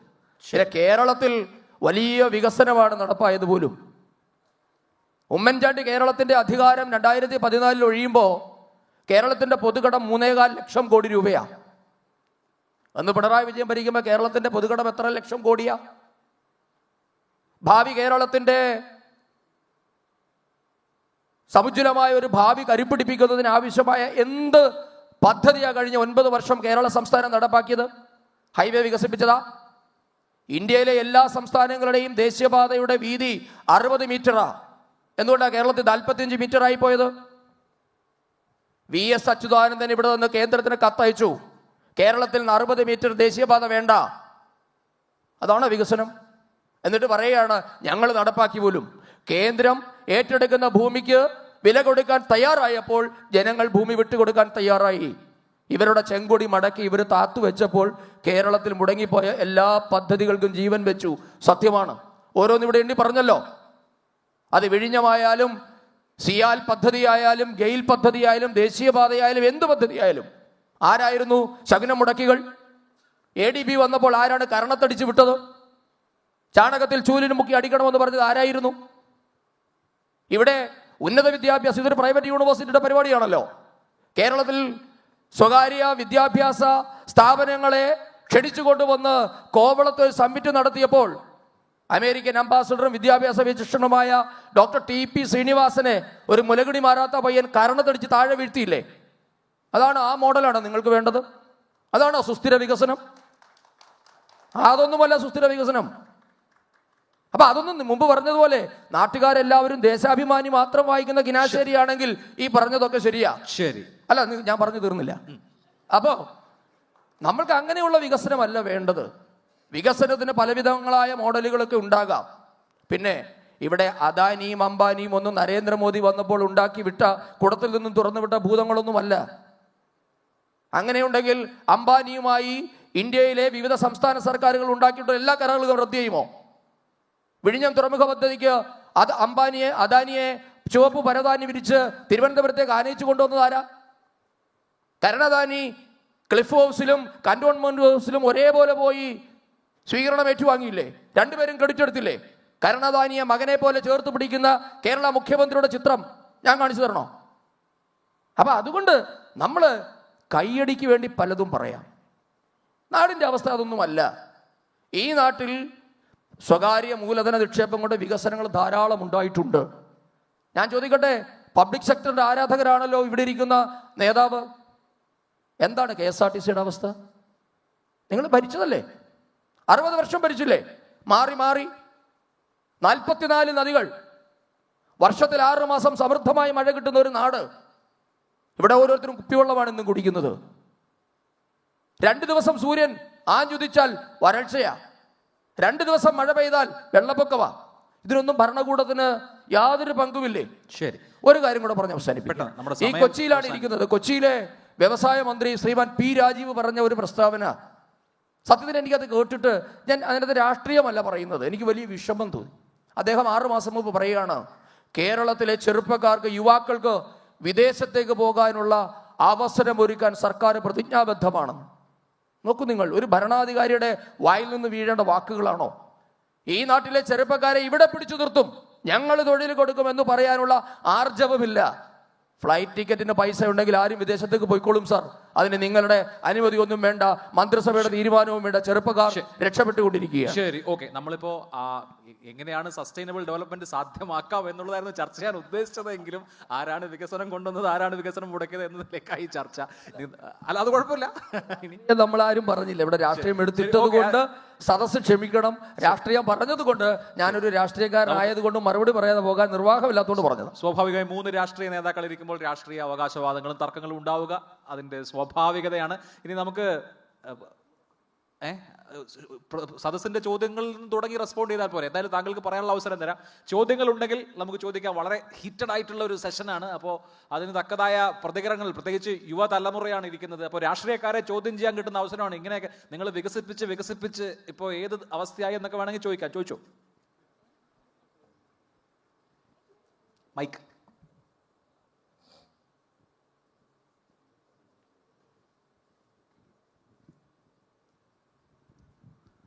നമസ്കാരം.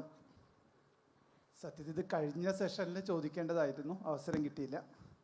ഇത് സമ്മിറ്റ് ഓഫ് ഫ്യൂച്ചർ ആണല്ലോ സർ.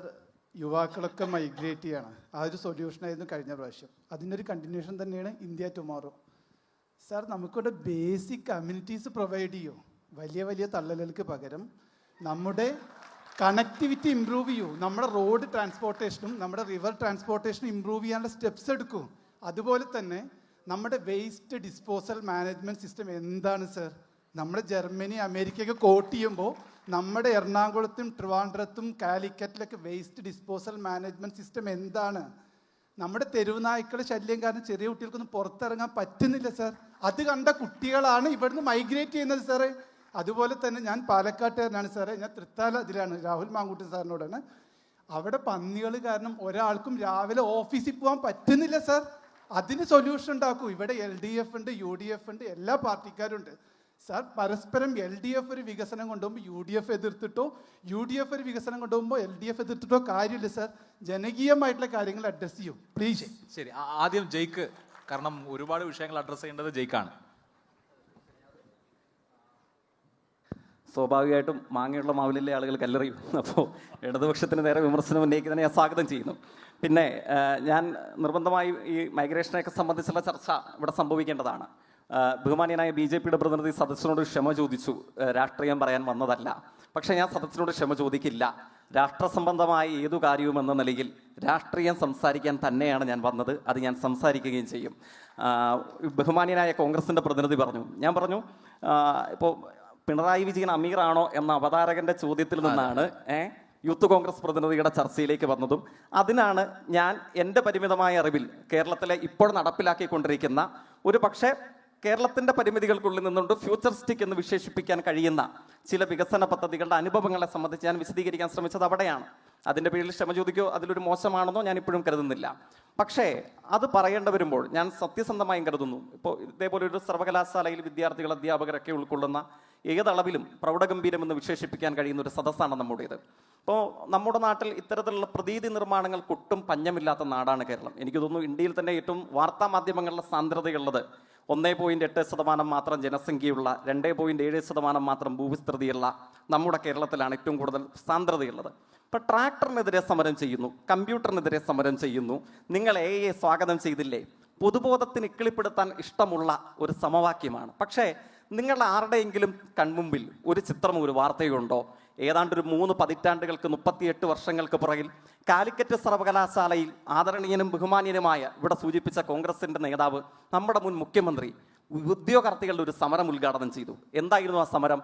കാലിക്കറ്റ് സർവകലാശാലയിൽ കമ്പ്യൂട്ടർ സ്ഥാപിക്കുന്നതിനെതിരെ BMS-മായി ചേർന്ന് 48 മണിക്കൂർ നീണ്ട സമരം നടത്തിയ സംഘടനയുടെ പേരാണ് കോൺഗ്രസ്. അതിൻ്റെ നേതാവായിരുന്നു നമ്മുടെ ബഹുമാനിയായ മുൻ മുഖ്യമന്ത്രി. പക്ഷേ എന്താണ്, നമുക്ക് അത്തരം കാര്യങ്ങളൊന്നും ചർച്ച ചെയ്യാനോ സമീകരിക്കാനോ സ്വീകരിക്കാനോ ഒരു പൊതുബോധം തയ്യാറാകുന്നില്ല എന്നുള്ളതാണ്. ഇരിക്കട്ടെ, ഞാൻ വിശദാംശങ്ങളിലേക്ക് പോകുന്നില്ല. കമ്പ്യൂട്ടറിനെതിരെ സമരം ചെയ്തിട്ടുണ്ടോ? ബാങ്ക് ജീവനക്കാർ സമരം ചെയ്തിട്ടുണ്ട്, തൊഴിൽ സംഘടനകൾ സമരം ചെയ്തിട്ടുണ്ട്. അത് ഏതെങ്കിലും ഒരു രാഷ്ട്രീയ പാർട്ടി പ്രശ്നം മാത്രമായിരുന്നോ? തങ്ങളുടെ സംഘടനകളിലുള്ള ഉദ്യോഗാർത്ഥികളുടെ താല്പര്യങ്ങളെ ഉയർത്തിപ്പിടിക്കുന്ന രാഷ്ട്രീയ നിരപേക്ഷമായ ഇന്ത്യയിലെ ഏതാണ്ട് എല്ലാ ട്രേഡ് യൂണിയനുകളും കമ്പ്യൂട്ടറിനെതിരെ ആ കാലഘട്ടത്തിൽ സമരം ചെയ്തിട്ടുണ്ട്. അത് ഇപ്പോഴതിൽ തെറ്റാണെന്ന് നമ്മളെല്ലാവരും വിലയിരുത്തുന്നുണ്ട്. അപ്പോൾ അത് ഏതെങ്കിലും ഒരു പാർട്ടി മാത്രം കണ്ടെത്തി ഏതെങ്കിലും ഒരു നേതാവ് മാത്രം ചെയ്തു എന്ന് പറയുന്നത് ശരിയല്ല. ഇപ്പം നമ്മൾ എറണാകുളത്ത് നിൽക്കുന്നു. 2 കാര്യങ്ങൾ കൂടെ പറഞ്ഞ് പെട്ടെന്ന് അവസാനിപ്പിക്കാം. എല്ലാ സംവാദങ്ങളിലും ഇതേപോലെ നമ്മളെ ഇക്കിളിപ്പെടുത്തുന്ന ഒരു പദപ്രയോഗമാണ്. ഏതാണ്? എൻ്റെ ശവശരീരത്തിലൂടെ മാത്രമേ കൊച്ചി നെടുമ്പാശ്ശേരി എയർപോർട്ടിൽ വിമാനം ഇറങ്ങൂ എന്ന് ആദരണീയനായ എറണാകുളത്തിൻ്റെ മുൻ മന്ത്രിയും MLA-യും ഒക്കെ ആയിരുന്ന S. ശർമ്മ പറഞ്ഞു. എൻ്റെ പരിമിതിയുണ്ട്, പക്ഷേ ഇതുവരെ ഞാൻ പരിശോധിച്ചിട്ടുള്ള ഒരു മീഡിയ ആർക്കൈവിലും ഒരു സമര ചിത്രങ്ങളിലും തൻ്റെ ശവത്തിലൂടെ മാത്രമേ നെടുമ്പാശ്ശേരിയിൽ വിമാനം ഇറങ്ങൂ എന്ന് ആദരണീയനായ എറണാകുളത്തെ ജനങ്ങൾ തിരഞ്ഞെടുത്ത് ജയിപ്പിച്ച് മന്ത്രിയാക്കി S. ശർമ്മ പറഞ്ഞതായിട്ട് എൻ്റെ അറിവിൽ കാണാൻ കഴിഞ്ഞിട്ടില്ല. ഗെയിൽ പദ്ധതിക്കെതിരെ കേരളത്തിൻ്റെ ഇപ്പോഴത്തെ വ്യവസായ മന്ത്രി ഇവിടെ മുമ്പ് പാർട്ടിയുടെ ജില്ലാ സെക്രട്ടറി ആയിരുന്നപ്പോൾ സമരം ചെയ്തു എന്നുള്ളതാണ്. ഭൂമിക്കടിയിലെ ബോംബ്, അങ്ങനെ ഒരു പദപ്രയോഗമേ ഉണ്ടായിട്ടില്ല. എന്തായിരുന്നു? ന്യായമായ നഷ്ടപരിഹാരം നൽകാതെ ജനങ്ങളെ ഇറക്കി വിട്ടുകൊണ്ടുള്ള ഒരു പരിപ്രേക്ഷ്യത്തിനൊരു സമീപനത്തിനെതിരെയുള്ള സമരങ്ങൾ കേരളത്തിൽ എല്ലാ കാലഘട്ടത്തിലും ഉയർന്നു വന്നിട്ടുണ്ട്. അത് മാത്രമാണ് ഇവിടെ സംഭവിച്ചിട്ടുള്ളത്. പിന്നെ ഈ പദ്ധതികളൊക്കെ യാഥാർത്ഥ്യമാക്കിയതിൽ ഞാൻ സൂചിപ്പിച്ചത് എന്താണ്? എല്ലാ യൂണിയൻ ഗവൺമെന്റിന്റെ സംഭാവനയില്ലേ? ബഹുമാനിയനായ BJPയുടെ പ്രതിനിധി പറഞ്ഞു. വിഴിഞ്ഞം എങ്ങനെ വന്നു? ദേശീയപാത എങ്ങനെ വന്നു? ഗെയിൽ പദ്ധതി എങ്ങനെ വന്നു? ഇടമൺ കൊച്ചി പവർ ഹൈവേ എങ്ങനെ വന്നു? എന്തുകൊണ്ട് അദ്ദേഹം കൊച്ചി വാട്ടർ മെട്രോയും K4 ഒന്നും തൊട്ടില്ല? അത്രയും ആശ്വാസം. എന്നിട്ട് അദ്ദേഹം ഇടതുപക്ഷത്തിന്റെ പ്രതിനിധി എന്ന നിലയിൽ അദ്ദേഹം പറഞ്ഞത് എന്താണ്? ദേശാഭിമാനിയും കൈരളിയും മാത്രം വായിക്കുന്നവർക്ക് ഇങ്ങനെ തോന്നും. ഞാൻ തിരികെ അതേ നാണയത്തിൽ മറുപടി പറയണം. ജന്മഭൂമി അല്ലെങ്കിൽ BJPയുടെ മുഖപത്രം അങ്ങനെ വായിക്കണം എന്നല്ല ഞാൻ പറയുന്നത്. പക്ഷേ നമ്മുടെ എല്ലാവരുടെയും യൂണിയൻ ഗവൺമെന്റ് കഴിഞ്ഞ 7-8 വർഷങ്ങളായി നിരന്തരം കേരളത്തിന് അവാർഡുകൾ നൽകുന്നുണ്ട്. എന്താണ് കേരളത്തിൽ നൽകുന്ന അവാർഡ്? ഈ ഇന്ത്യയിൽ 2024 എത്തുമ്പോഴും ഏറ്റവും സമാധാനപൂർണ്ണതയിൽ ഇന്ത്യയിൽ 1-ാം സ്ഥാനത്തുള്ള സംസ്ഥാനത്തിന്റെ പേരാണ് നമ്മുടെ കേരളം. പറഞ്ഞത് ദേശാഭിമാനിയല്ല, പറഞ്ഞത് കൈരളിയല്ല, നമ്മൾ തിരഞ്ഞെടുത്ത നമ്മുടെ യൂണിയൻ ഗവൺമെന്റ് ആണ്. ഏറ്റവും കൂടുതൽ സുസ്ഥിര വികസനത്തിൽ 1-ാമത് നിൽക്കുന്ന, സസ്റ്റൈനബിൾ ഡെവലപ്മെന്റിൽ 1-ാമത് നിൽക്കുന്ന ഇന്ത്യയിലെ 1-ാമത്തെ സംസ്ഥാനത്തിന്റെ പേര് നമ്മുടെ കേരളമാണ്. പറഞ്ഞത് ദേശാഭിമാനിയല്ല, കൈരളിയുടെ റിപ്പോർട്ടറല്ല, നമ്മൾ തിരഞ്ഞെടുത്ത നമ്മുടെ യൂണിയൻ ഗവൺമെന്റ് ആണ്. ഏറ്റവും ഉയർന്ന കൂലി കിട്ടുന്ന ഇന്ത്യയിലെ സംസ്ഥാനം ഏതാണ്? നമ്മൾ മൈഗ്രേഷനെ സംബന്ധിച്ച് ചർച്ച ചെയ്തല്ലോ. ഇന്ത്യയിൽ ഏറ്റവും ഉയർന്ന കൂലി കിട്ടുന്ന ഇന്ത്യയിലെ 1-ാമത്തെ സംസ്ഥാനത്തിന്റെ പേര് നമ്മുടെ കേരളം എന്നാണ്. പറഞ്ഞത് ദേശാഭിമാനിയും കൈരളിയുമല്ല, പറഞ്ഞത് ഇന്ത്യയുടെ യൂണിയൻ ഗവൺമെന്റ് ആണ്. ഏറ്റവും കൂടുതൽ സ്ത്രീകൾക്ക് സാർവത്രിക വിദ്യാഭ്യാസമുള്ള ഇന്ത്യയിലെ 1-ാമത്തെ സംസ്ഥാനം ഏതാണ്? നമ്മുടെ കേരളമാണ്. 4 വയസ്സ് പൂർത്തിയായ ഒരു കുഞ്ഞു പോലും സ്കൂളിൽ പോകാതെ, യൂണിവേഴ്സിറ്റിയിൽ പ്രവേശിക്കാതെ, ഉന്നത വിദ്യാഭ്യാസത്തിന്റെ അഭിമാനകരമായ ഘട്ടങ്ങൾ പൂർത്തീകരിക്കാൻ കഴിയുന്ന ഇന്ത്യയിലെ 1-ാമത്തെ സംസ്ഥാനം ഏതാണ്? നമ്മുടെ കേരളമാണ്. പറഞ്ഞത് ദേശാഭിമാനിയല്ല, കൈരളിയല്ല. അതായത് ഈ ഹ്യൂമൻ ഇൻഡെക്സുകളിൽ മാത്രമല്ല, സാധാരണഗതിയിൽ ഏറ്റവും ഉയർന്ന കൂലി, ഏറ്റവും ഉയർന്ന ആയുർദൈർഘ്യം, ഏറ്റവും ഉയർന്ന സ്ത്രീ പുരുഷ അനുപാതം, ഏറ്റവും മികച്ച സമാധാനം, ഏറ്റവും മികച്ച ക്രമസമാധാന ചുമതല, ഏറ്റവും മികച്ച സുസ്ഥിര വികസനം, ഇതൊക്കെ കേരളം പരമ്പരാഗതമായി ഉണ്ടായിരുന്നതാണ്. ഒറ്റ വാചകം പറഞ്ഞ് അവസാനിപ്പിക്കുന്നു. ഫ്യൂച്ചർ സമ്മിറ്റ് ആണല്ലോ. കേരളം ഇന്ത്യയിൽ ഏറ്റവും പുറകിലായിരുന്ന ഒരു മേഖലയുണ്ടായിരുന്നു. അതേതാണ്? അത് ഇൻഡസ്ട്രിയാണ്, ഇൻവെസ്റ്റ്മെന്റും ഇൻഡസ്ട്രിയുമാണ്. ഇവിടെ സൂചിപ്പിച്ച മൈഗ്രേഷൻ ഏതാണ്ട് അതുമായി ബന്ധപ്പെട്ടതാണല്ലോ. നമ്മുടെ കേരളത്തിൽ എല്ലാവർക്കും ഹയർ എഡ്യൂക്കേഷൻ ആസ്പിരൻ്റ് ആണ്. നമുക്ക് എല്ലാവർക്കും പലർക്കും ഗ്രാജുവേഷൻ കഴിഞ്ഞു, പോസ്റ്റ് ഗ്രാജുവേഷൻ കഴിഞ്ഞു, റിസർച്ചോ പോസ്റ്റ് ഡോക്കോ ഒക്കെ ലഭിച്ചവരാണ്. അപ്പോഴെന്താണ്?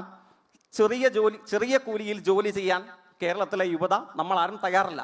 നമുക്ക് വലിയ പേയ്മെൻ്റ് ഉള്ള സ്ഥലങ്ങളിലേക്ക് നമ്മൾ പോകും.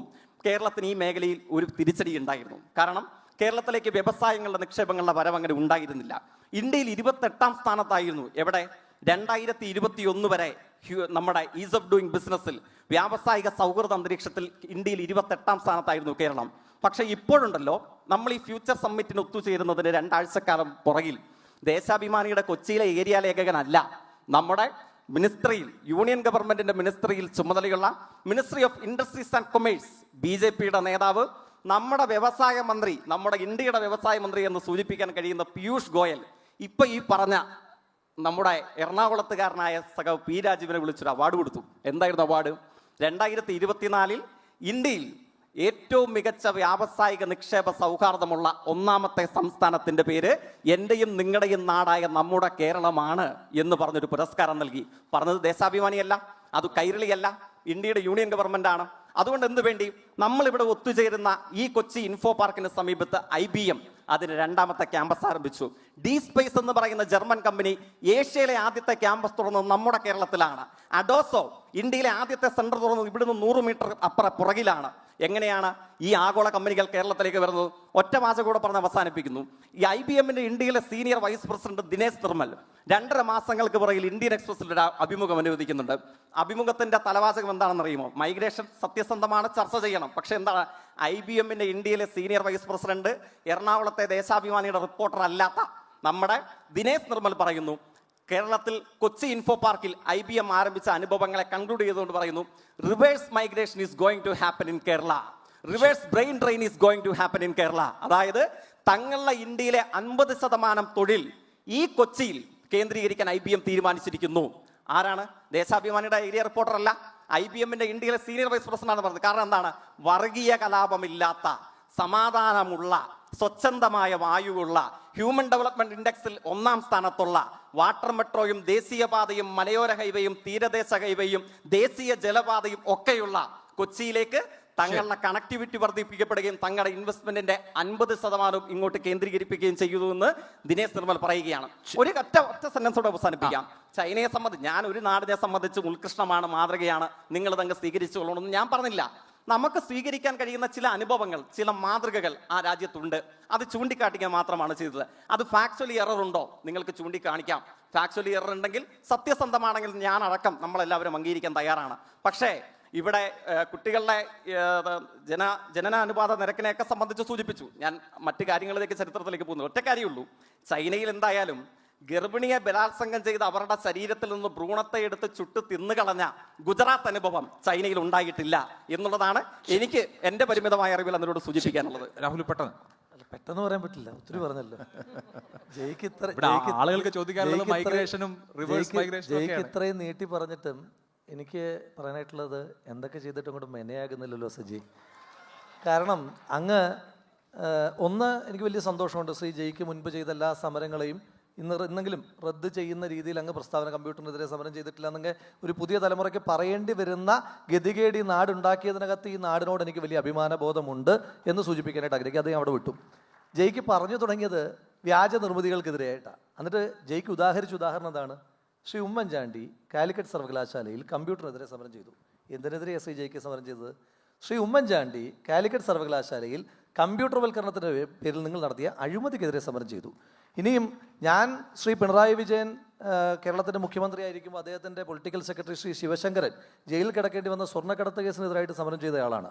ഒരു 10-20 വർഷം കഴിഞ്ഞിട്ട് ശ്രീ ജയ്ക്കിൻ്റെ അടുത്ത തലമുറ വരികയാണ്, ശ്രീ രാഹുൽ മാങ്കൂട്ടത്തിൽ സ്വർണ്ണത്തിനെതിരെ സമരം ചെയ്തില്ലേ, സ്വർണ്ണത്തെ എതിർത്തില്ലേ എന്ന് പറയുന്നത് പോലെയുള്ള അല്പബുദ്ധിയാണ് അങ്ങ് ഇപ്പോൾ പറഞ്ഞതെന്ന് മാത്രം സൂചിപ്പിച്ച്, അന്നും ഒരു കമ്പ്യൂട്ടറിനെ എതിർത്തെങ്കിലും കമ്പ്യൂട്ടർ വൽക്കരിക്കുന്നതിനകത്തെ അഴിമതിക്ക് നിങ്ങൾക്ക് വളരെ അനുകൂലമായിരുന്നു കേട്ടോ, അത് പറയാതിരിക്കാൻ നിവൃത്തിയില്ല.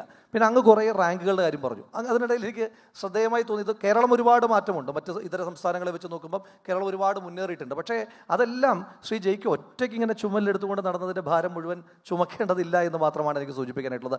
അങ്ങ് പറഞ്ഞ ആരോഗ്യരംഗമുണ്ടല്ലോ, അങ്ങ് പറഞ്ഞ ആരോഗ്യരംഗത്തിൻ്റെ ഉദാഹരണം പറയുമ്പോൾ ആ ആരോഗ്യരംഗം നിങ്ങളുടെ സർക്കാരിൻ്റെ മാത്രം എന്തോ നേട്ടമാണോ? ആ കേരളത്തിൻ്റെ ആരോഗ്യരംഗം സ്വാതന്ത്ര്യാനന്തര കാലം തൊട്ട് ഉള്ള എത്രയോ സംഭാവനകളുണ്ട്. ഇനിയല്ല നിങ്ങളുടേത് മാത്രമാണെങ്കിൽ ശ്രീ EMS നമ്പൂതിരിപ്പാട് തൊട്ട് ശ്രീ പിണറായി വിജയൻ വരെയുള്ള മാറി മാറി വന്ന LDF സർക്കാർ അല്ലെങ്കിൽ CPM സർക്കാർ, ഇടതുപക്ഷ സർക്കാർ തുടങ്ങിയ ഒരൊറ്റ സർക്കാർ മെഡിക്കൽ കോളേജിൻ്റെ പേരങ്ങ് പറയൂ. നിങ്ങൾ മുടക്കിയ 3 മെഡിക്കൽ കോളേജിൻ്റെ പേര് ഞാൻ പറഞ്ഞുതരാം. തിരിച്ചൊറ്റ സർക്കാർ മെഡിക്കൽ കോളേജുകളിൽ നിങ്ങൾ തുടങ്ങിയിട്ടുണ്ടോ? പിന്നെ അങ്ങ് ഇപ്പോൾ വിദേശ വിദ്യാഭ്യാസ സ്ഥാപനങ്ങൾ കേരളത്തിലേക്ക് വരുന്നതിനെ സ്വാഗതം ചെയ്യുമ്പോൾ ശ്രീ TP ശ്രീനിവാസൻ അങ്ങേ നോക്കി പുച്ഛിക്കില്ലേ? കേരളം ആഭ്യന്തരമന്ത്രിയുടെ കയ്യിൽ നിന്നെന്തോ ട്രോഫി കിട്ടിയെന്ന് പറഞ്ഞു, കേരളമാണ് ഏറ്റവും ആഭ്യന്തര സുരക്ഷിതമായ സംസ്ഥാനമെന്ന്. അങ്ങനെയാണെങ്കിൽ മറ്റ് സംസ്ഥാനങ്ങളെ പറ്റി ഓർത്ത് എനിക്ക് വലിയ സഹതാപം മാത്രമേ ഉള്ളൂ. ഏറ്റവും ചുരുങ്ങിയത് ഞാൻ പാലക്കാട് നിന്നാണ് വരുന്നത്. നെന്മാറയിൽ അതുല്യയും അഖിലയും ഈ സർക്കാരിൻ്റെ പോലീസിങ്ങിൻ്റെ മിസ് പോലീസിങ് കാരണം മാത്രം അനാഥരാകേണ്ടി വന്ന അഖിലയും അതുല്യമെങ്കിലും ഈ വാക്കുകൾ കേട്ട് കഴിഞ്ഞാൽ അങ്ങേ പുച്ഛിക്കില്ലേ? അങ്ങനെ അങ്ങ് ഉദാഹരിച്ച ഓരോ വിഷയങ്ങളിലും എനിക്ക് മറുപടി ഉണ്ട്. പക്ഷേ ഈ സദസ്സ് അതല്ല ആഗ്രഹിക്കുന്നു എന്നുള്ളത് കൊണ്ട് ശ്രീ അഭിലാഷ് എല്ലാം കൂടെ മധ്യസ്ഥനായിട്ടുള്ള മറ്റൊരു മാതൃഭൂമി ചർച്ചയിൽ നമുക്കതിൻ്റെ ബാക്കി പറയാം. സോ ഇവിടെ സദസ്സിൽ നിന്ന് വന്നൊരു ചോദ്യത്തിൻ്റെ മറുപടി, സ്വാഭാവികമായിട്ടും നമ്മുടെ നാട് ഒരുപാട് മാറേണ്ടിയിരിക്കുന്നു, മാറിക്കൊണ്ടിരിക്കുകയാണ്, അതിനകത്തൊന്നും നമുക്ക് തർക്കമില്ല. പക്ഷേ അങ്ങനെ ജീവിക്കാൻ പറ്റാത്തൊരിടമാണ് കേരളം എന്നുള്ള അഭിപ്രായം എനിക്കില്ല. ഇപ്പം എല്ലാ രാജ്യങ്ങളിലും ഇപ്പം വിദേശത്തൊക്കെയുള്ള മൈഗ്രേറ്റ് ചെയ്തിട്ടുള്ള ആളുകൾ, ഇപ്പം കേരളത്തിൽ നിന്ന് ഈ അടുത്ത കാലഘട്ടത്തിൽ ഏറ്റവും അധികം മൈഗ്രേറ്റ് ചെയ്യപ്പെട്ടിട്ടുള്ള ആളുകൾ ലണ്ടനിലേക്കാണ് പോയത്. ആ പോയ ഓരോ വിദ്യാർത്ഥികളോടും ശ്രീ ടോം, നമ്മുടെ സുഹൃത്ത്, ഇതിൻ്റെ സംഘാടകൻ, ശ്രീ ടോമിനോട് ചോദിച്ചു കഴിഞ്ഞാൽ ലണ്ടനിലെ ജീവിതത്തിൻ്റെ വലിയ പ്രയാസങ്ങളെ പറ്റി പറയും. ഈ തെരുവ് നായശല്യം നമുക്ക് മാത്രമല്ല, ഈ വൈറ്റ് ഹൗസിൽ തെരുവ് നായശല്യമാണെന്നുള്ള വാർത്ത വരെ നമ്മൾ വായിച്ചതിൻ്റെ ഓർമ്മകളൊക്കെ ഉണ്ട്. അപ്പം നമ്മുടെ നാട് മെച്ചപ്പെടണം, അതിനകത്ത് തർക്കമൊന്നുമില്ല. അത് ഏതെല്ലാം മേഖലകളിൽ മുടങ്ങി കിടക്കുന്നുണ്ടോ? അപ്പം അങ്ങ് സൂചിപ്പിച്ച പാലക്കാടിൻ്റെ വിഷയം കാട്ടുപന്നികളുടെ വിഷയമാണ്. കാട്ടുപന്നികളുടെ വിഷയത്തിൽ ഇതിനെ പ്രതിരോധിക്കാനായിട്ടുള്ള പണമത്രയും ബ്യൂറോക്രാറ്റിക് ലാബ്സിൻ്റെ ഭാഗമായിട്ട് അതിനകത്ത് വീഴ്ചകൾ ഉണ്ടാകുന്നുണ്ട്. വീഴ്ചകൾ പരിഹരിച്ച് ഇപ്പം ഞാൻ രണ്ടിനും ഇടയിൽ നിൽക്കുന്നൊരു സ്റ്റാൻഡാണ് പറയാനായിട്ട് ആഗ്രഹിക്കുന്നത്. കേരളത്തിൽ നിന്ന് ആരും വിദേശത്തേക്ക് പോകാൻ പാടില്ല എന്നുള്ളൊരു അഭിപ്രായം എനിക്കില്ല. ഒരു മിനിമം മൈഗ്രേഷൻ ഉണ്ടാകണം, എങ്കിൽ മാത്രമേ നമ്മുടെ നാടും വികസിക്കുകയുള്ളൂ. പ്രത്യേകിച്ച് 70-കൾക്ക് ശേഷം നമ്മുടെ നാട് പട്ടിണിയിൽ നിന്ന് മുക്തമായത് തന്നെ ഒരു വലിയ മൈഗ്രേഷൻ്റെയും അതുപോലെ തന്നെ മിഡിൽ ഈസ്റ്റ് ആയിട്ടുള്ള നമ്മുടെ ബന്ധത്തിൻ്റെയും ഒക്കെ ഭാഗമായിട്ടാണ്. അപ്പം അതുകൊണ്ട് മൈഗ്രേഷൻ പൂർണ്ണമായി തെറ്റാണെന്ന് പറയുന്ന ഒരു വാദത്തോട് എനിക്ക് യോജിപ്പില്ല. പക്ഷേ ആളുകൾ ഇഷ്ടത്തിനനുസരിച്ച് മൈഗ്രേറ്റ് ചെയ്തോട്ടെ, പക്ഷേ ആ മൈഗ്രേറ്റ് ചെയ്യുന്നവർക്കും ഇവിടെ ചോയ്സ് കൊടുക്കണം. കേരളത്തിലും അതേ ഒരു ചോയ്സ് കൊടുത്തിട്ട് ഓക്കെ അല്ല, കേരളത്തിലെ ഈ സ്ഥാപനത്തിൽ ഈ സ്റ്റാൻഡേർഡ് ഓഫ് ലിവിങ്ങിൽ എനിക്ക് ജീവിക്കേണ്ട, എനിക്ക് ലണ്ടനിൽ തന്നെ താമസിച്ചാൽ മതി, അല്ലെങ്കിൽ എനിക്ക് സ്റ്റേറ്റ്സിൽ താമസിച്ചാൽ മതി എന്നാഗ്രഹിക്കുന്നവർ മൈഗ്രേറ്റ് ചെയ്യുകയും അതേ സൗകര്യങ്ങൾ ഇവിടെ കൊടുക്കുന്നതിനെ പറ്റിയിട്ട് നമ്മൾ ഗൗരവത്തോട് കൂടിയുള്ള സമീപനങ്ങൾ ഉണ്ടാവുകയും ചെയ്യണമെന്നാണ് എൻ്റെ അഭിപ്രായം. നമ്മൾ ആരോപണ പ്രത്യാരോപണങ്ങളൊക്കെ അവസാനിപ്പിക്കുക. ഇനി അതുകൊണ്ട് സദസ്സിന് പ്രത്യേകിച്ച് കാര്യമൊന്നുമില്ല എന്ന് തോന്നുന്നു. എന്തെങ്കിലും ചോദ്യം? അതിനുമുമ്പ് ഒരു കാര്യം, ഒറ്റ കാര്യം ഞാൻ ഈ ബഹുമാനപ്പെട്ട ഇടതുപക്ഷത്തിൻ്റെ പ്രതി പറഞ്ഞ രണ്ട് കാര്യങ്ങൾക്കേ മറുപടി പറയാം. ബാക്കി അദ്ദേഹം പറഞ്ഞ കുറേ സമയം അദ്ദേഹം ചില കാര്യങ്ങൾ അതിനൊന്നും ഞാൻ മറുപടി പറയുന്നില്ല. 2 കാര്യങ്ങൾ. നമ്മൾ മലയാളത്തിലൊരു ചൊല്ലുണ്ട്, ഈ ആണ്ടി നല്ല അടിക്കാരനാണെന്ന് ആണ്ടി തന്നെ പറഞ്ഞു എന്ന് പറഞ്ഞതുപോലെ അദ്ദേഹം പറഞ്ഞ ഈ വ്യവസായ ഈസ് ഓഫ് ഡൂയിങ് ബിസിനസ്സിൻ്റെ കാര്യം മാത്രം ഞാനിതിപ്പോൾ അന്നത്തെ ആ ഒരു പത്രവാർത്ത ഞാൻ എടുത്ത് നോക്കുകയായിരുന്നു. അപ്പോൾ അങ്ങനെയാണ് വളരെ പെട്ടെന്ന്. അതായത് department four promotion of industry and internal trade, ആർക്കും പരിശോധിക്കാം, DPIT, അവർ എല്ലാ വർഷവും ഒരു business reforms action plan award കൊടുക്കുന്നുണ്ട്. ആ അവാർഡ് കൊടുക്കുന്നത് ഈസ് ഓഫ് ഡൂയിങ് ബിസിനസ്സിൽ ഏറ്റവും താഴെ നിൽക്കുന്ന, അതായത് മോശം അവസ്ഥയിൽ നിൽക്കുന്ന സംസ്ഥാനങ്ങളോട് നിങ്ങളുടെ വ്യവസായ സൗഹൃദ അന്തരീക്ഷം മെച്ചപ്പെടുത്താൻ ആവശ്യമായ ചില പാരാമീറ്റേഴ്സ് അവർ വെച്ചിട്ടുണ്ട്. അതിനാവശ്യമായ സഹായങ്ങൾ അവർ ചെയ്യുകയും ചെയ്യുന്നുണ്ട്. അപ്പോൾ ഈ നില മെച്ചപ്പെടുത്താൻ ആവശ്യമായ റിഫോംസ് മികച്ച രീതിയിൽ നടപ്പാക്കിയതിന് കേരളത്തിനൊരു അവാർഡ് കൊടുത്തിട്ടുള്ളതായി നമ്മളുടെ KSIDC, Kerala state industrial development corporation എന്ന് പറയുന്ന സ്ഥാപനം ഒരു പത്രക്കുറിപ്പ് ഇറക്കി. എന്നല്ലാതെ കേന്ദ്ര സർക്കാർ ഒരു പത്രക്കുറിപ്പ് ഇറക്കിയിട്ടില്ല, ഈ പറഞ്ഞ ഡിപ്പാർട്ട്മെൻറ്റ് ഒരു പത്രക്കുറിപ്പ് ഇറക്കിയിട്ടില്ല. ഒന്ന് സംഭവം, അതായത് ഈസ് ഓഫ് ഡൂയിങ് ബിസിനസ്സിൽ കേരളത്തിന് അവാർഡ് കിട്ടിയിട്ടില്ല. അത് ഫാക്ച്വലി ഇൻകറക്റ്റ് ആണ്, എററാണ്, തെറ്റിദ്ധരിപ്പിക്കലാണ്. പിന്നെ അങ്ങ് പറഞ്ഞ ഒരു വേണ്ടാത്ത ഒരു കമൻറ്റ് ഗുജറാത്ത് കലാപവുമായി ബന്ധപ്പെട്ട് ഞാൻ അങ്ങയെ വെല്ലുവിളിക്കുന്നു. ഇന്ത്യയിലെ ഏതെങ്കിലും ഒരു കോടതിയിൽ താങ്കൾ ഈ പറഞ്ഞ ആരോപണത്തിനൊരു കേസ് നിലനിൽക്കുകയോ, BJP അല്ല ഭരിച്ചുകൊണ്ടിരുന്നത്, 10 വർഷം UPA സർക്കാരാണ് ഭരിച്ചത് നിങ്ങളുടെ പിന്തുണയോടുകൂടി, ഇന്ത്യയിലെ ഏതെങ്കിലും ഒരു പോലീസ് സ്റ്റേഷനിൽ അങ്ങനെ ഒരു കേസിൽ FIR ഇട്ട് ഒരു കേസെടുത്ത് ട്രയൽ നടത്തി ശിക്ഷിക്കുകയോ വിട്ടയക്കുകയോ എന്തുമാകാമല്ലോ കേസിൽ നടന്ന ഒരു സംഭവം അങ്ങ് ചൂണ്ടിക്കാണിച്ചാൽ അങ്ങ് പറയുന്ന പണി ഞാൻ എടുക്കാം. ശരി, നമുക്ക് ആ തർക്കം അവസാനിപ്പിക്കാൻ തോന്നുന്നു. ഒരു സെക്കൻഡ്, കുറേ സമയമായിട്ട് ഞാനത് കേട്ടുകൊണ്ടിരിക്കുകയായതുകൊണ്ട് ഈ ചർച്ച 1 മണിക്കൂർ പിന്നിടുമ്പോൾ ശ്രീ അഭിലാഷ്, ഞാൻ അല്പം നിരാശനാണ്. എനിക്ക് തോന്നുന്നു ഒരുപക്ഷെ ഓഡിയൻസിലും കുറേയധികം ആൾക്കാരെങ്കിലും നിരാശരായിരിക്കും എന്നാണ് ഞാൻ പ്രതീക്ഷിക്കുന്നത്. ഇന്ത്യ ടുമോറോ എന്ന് വെണ്ടയ്ക്ക അക്ഷരത്തിൽ എഴുതി വെച്ചിരിക്കുന്ന ഒരു ടോപ്പിക്കിനെ പറ്റിയാണ് നമ്മൾ സംസാരിച്ച് തുടങ്ങിയത് എങ്കിലും കേരള യെസ്റ്റർഡേ എന്ന് പറയുന്ന ഒരു കാര്യത്തിനെ പറ്റിയാണ് നമ്മൾ ഏതാണ്ട് കൂടുതൽ സമയം ഇവിടെ സംസാരിച്ചത്. അപ്പോൾ അതിൽ രാഷ്ട്രീയമായിട്ട് കേരളത്തിലെ ജ്വലിക്കുന്ന 3 യുവത്വത്തിൻ്റെ ഭാഗമായിട്ടുള്ള നേതാക്കന്മാർ ഇവിടെ ഇരിക്കുമ്പോൾ നിശ്ചയമായും ഇത്തരത്തിലുള്ള ഒരു ചോദ്യം എവിടെയെങ്കിലും ഒരു സ്പാർക്കായിട്ട് വന്നാൽ പിന്നെ അവർ വിട്ടുകൊടുക്കില്ല. ഈ 3 ആൾക്കാരുടെയും പെർഫോമൻസ് നിങ്ങളെല്ലാവരും ചാനൽ ചർച്ചകളിൽ കണ്ടിട്ടുള്ളതാണ്. അഭിലാഷൊക്കെ എത്രത്തോളം വെള്ളം കുടിക്കുന്നതാണ് ഇവരെ മിണ്ടാതെ ഇരിക്കുന്നതിന് വേണ്ടിയിട്ട് എന്നുള്ളത് നമ്മൾ കണ്ടിട്ടുള്ളതാണ്. അപ്പോൾ അതുകൊണ്ട് തന്നെ രാഷ്ട്രീയമായിട്ടുള്ള ആരോപണം ഉണ്ടാകുന്ന സമയത്ത് രാഷ്ട്രീയമായി ഒന്നാണ് ഇങ്ങോട്ടെങ്കിൽ അർജുനൻ മറ്റേ മഹാഭാരത യുദ്ധത്തിലുള്ളതുപോലെ എടുക്കുമ്പോൾ 1, തൊടുക്കുമ്പോൾ 10, എയ്യുമ്പോൾ 100, തറയ്ക്കുമ്പോൾ 1000 എന്ന രീതിയിലത്തേക്ക് ആരോപണങ്ങൾ ഉന്നയിക്കുകയും സ്വയം ന്യായീകരിക്കാനായിട്ട് ശ്രമിക്കുകയും ചെയ്യും. ഞാൻ കരുതുന്നത് അതല്ല നമുക്ക് വേണ്ടത്. അതിന് നമുക്ക് ചാനൽ ചർച്ചാ വേദികളുണ്ട്. ഈ 1 മണിക്കൂറിൽ ഞാനിവിടെ കേട്ട ഏറ്റവും സെയിൻ വോയിസ്, ഇവരെല്ലാവരും എൻ്റെ സുഹൃത്തുക്കളാണ്, ആ സുഹൃത്ത് ചോദിച്ചിരുന്ന ആ ചോദ്യമാണ്. അതായത് ഞങ്ങൾക്ക് കുറേയധികം പ്രശ്നങ്ങളുണ്ട് സാർ, നിങ്ങൾ ഈ പറയുന്നതൊന്നുമല്ല സാർ ഞങ്ങളുടെ പ്രശ്നം, ഞങ്ങളുടെ പ്രശ്നത്തിന് എവിടെയാണ് സാർ പരിഹാരം എന്ന് ചോദിക്കുമ്പോൾ അതിൻ്റെ മറുപടിയിൽ പോലും നമ്മുടെ 3 പ്രധാനപ്പെട്ട രാഷ്ട്രീയ നേതാക്കളും സംസാരിക്കുന്നത് പഴയ വിഷയങ്ങളെ പറ്റിയാണ്. നമ്മൾ നടന്ന് പറഞ്ഞ് നമ്മൾ ഗുജറാത്ത് കലാപം വരെ പോയി. ഞാൻ പറഞ്ഞത് അതല്ല നമുക്ക് വേണ്ടത്. ഇത്തരത്തിലുള്ള സമ്മിറ്റുകളിൽ ഒരുപക്ഷെ ഞാൻ നിരാശനാണെന്ന് പറയുന്നതിൻ്റെ കാരണം അത് തന്നെയാണ്. യുവാക്കൾക്ക് യുവത്വത്തിന് ഇന്ന് എന്താണ് വേണ്ടത് എന്നതിനെപ്പറ്റി നമ്മുടെ രാഷ്ട്രീയക്കാർ മനസ്സിലാക്കണം. ഈ പറയുന്ന അടിയും ബഹളവും ഒക്കെ നടന്നോട്ടെ, അതിന് ഓഡിയൻസ് ഉണ്ടാകും, അതിന് നിങ്ങളിൽ രാഷ്ട്രീയ ചായ്വുള്ള ആൾക്കാരുണ്ടാകും. ഓരോരുത്തരും സംസാരിക്കുന്ന സമയത്ത് നിങ്ങൾ കൈയടിച്ച് പ്രോത്സാഹിപ്പിക്കുകയും ചെയ്യും. പക്ഷേ നമുക്ക് വേണ്ടത് അതാണോ? ഞാൻ കരുതുന്നത് ഒരുപക്ഷെ നമ്മളെപ്പോലെ, ഞാനും ഇതിന് കുറ്റവാളിയാണ്, ഞാൻ ഉൾപ്പെടെയുള്ള ആൾക്കാർ അവിടെ ഇരിക്കുകയും നിങ്ങൾ ഇവിടെ ഇരിക്കുകയും ചെയ്തൊരു ചർച്ചയാണ് നടക്കുന്നത് എങ്കിൽ ഒരുപക്ഷെ ഞങ്ങളെല്ലാവരും അതാണ് കേൾക്കേണ്ടത്. യുവാക്കൾക്ക് എന്താണ് വേണ്ടത്? അപ്പോൾ ഇവിടെ മൈഗ്രേഷനെ പറ്റി പറയുന്നു, ഇവിടെ പൊതു സമൂഹത്തിലേക്ക് ഇറങ്ങുന്ന സമയത്ത് ഉണ്ടാകുന്ന പന്നിശല്യം അല്ലേ, പട്ടിശല്യം, പന്നിശല്യം, ഈ കാര്യങ്ങളെപ്പറ്റി പറയുന്നു. ഇങ്ങനെ നിരവധിയായിട്ടുള്ള പ്രശ്നങ്ങൾ ഇവിടെ ഉണ്ട്. രാഷ്ട്രീയമായിട്ട് എനിക്ക് പറയാനുള്ള ഒരൊറ്റ കാര്യമുള്ളൂ, ഇവരെല്ലാവരും എൻ്റെ നല്ല സുഹൃത്തുക്കളാണ്, ഇവരുടെ രാഷ്ട്രീയത്തിനൊന്നും പ്രത്യേകിച്ച് പ്രശ്നവുമില്ല. പക്ഷേ ഞാൻ പറയുന്നത് നിലനിൽപ്പിൻ്റെ രാഷ്ട്രീയം എന്ന് പറയുന്ന എക്സിസ്റ്റൻസിന് വേണ്ടിയിട്ട്, സർവൈവലിന് വേണ്ടിയിട്ടുള്ള ഒരു രാഷ്ട്രീയം, അതാണ് എല്ലായ്പ്പോഴും പറയുക. ഈ 3 ആൾക്കാരെയും മുന്നിൽ നിർത്തിക്കഴിഞ്ഞാൽ ഇവരെ ഉത്തരം മുട്ടിക്കാവുന്ന നിരവധി ചോദ്യങ്ങളുണ്ട്. ഒറ്റയ്ക്കൊറ്റയ്ക്ക് കിട്ടണം എന്നുള്ളത് മാത്രമേ ഉള്ളൂ. ഇപ്പോൾ അദാനിയെ എതിർക്കുന്നു, കോൺഗ്രസ് എതിർക്കുന്നു. രാഹുൽ ഗാന്ധി ഭാരത് ജോഡോ യാത്ര നടത്തുന്ന സമയത്ത് അന്ന് മുഖ്യമന്ത്രിയായിരിക്കെ അശോക് ഗെഹ്ലോട്ട് അദാനിക്കൊപ്പം വേദി പങ്കിട്ടിട്ടുണ്ട്.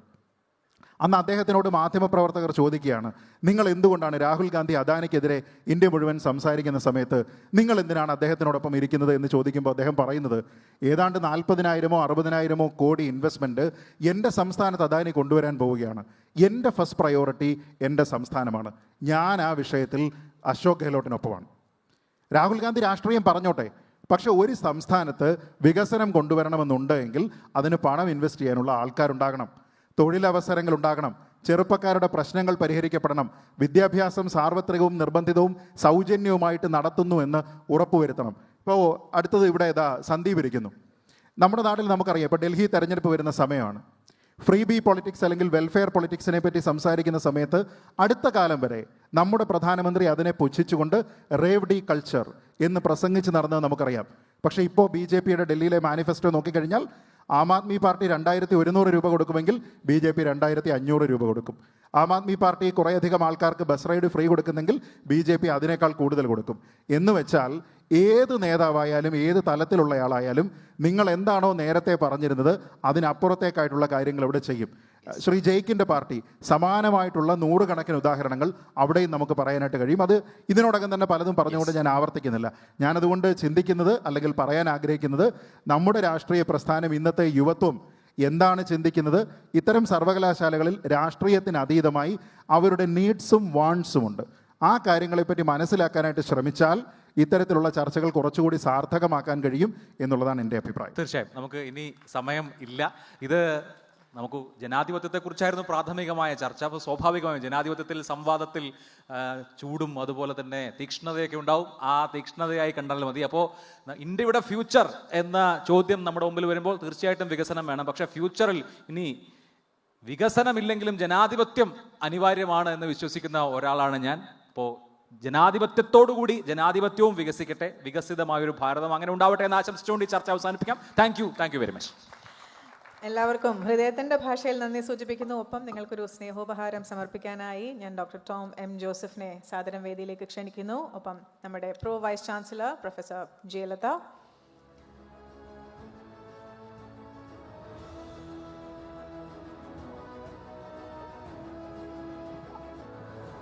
പല വീക്ഷണ കോണുകളിൽ നിന്നുള്ള പല അഭിപ്രായങ്ങൾ, അഭിലാഷിൻ്റെ തന്നെ വാക്കെടുത്ത് പറഞ്ഞാൽ തീക്ഷ്ണമായ അഭിപ്രായങ്ങൾ ഇവിടെ സൂചിപ്പിക്കപ്പെട്ടു.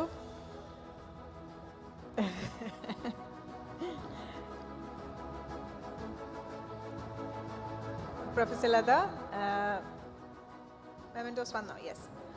ശ്രീ രാഹുൽ മാങ്കൂട്ടത്തിന് ആദ്യത്തെ മെമെന്റോ സമർപ്പിക്കാൻ പ്രൊഫസർ ലതയോട് അഭ്യർത്ഥിക്കുന്നു.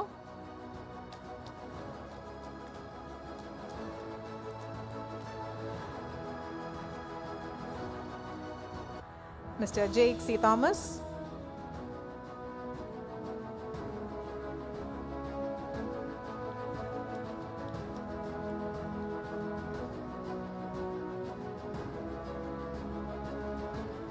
Sandeep Vachaspati,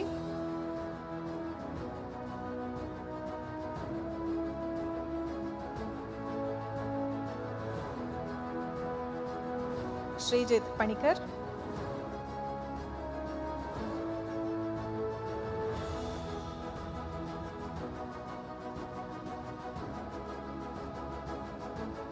and finally, Sri Abhilash Mohanan, our moderator.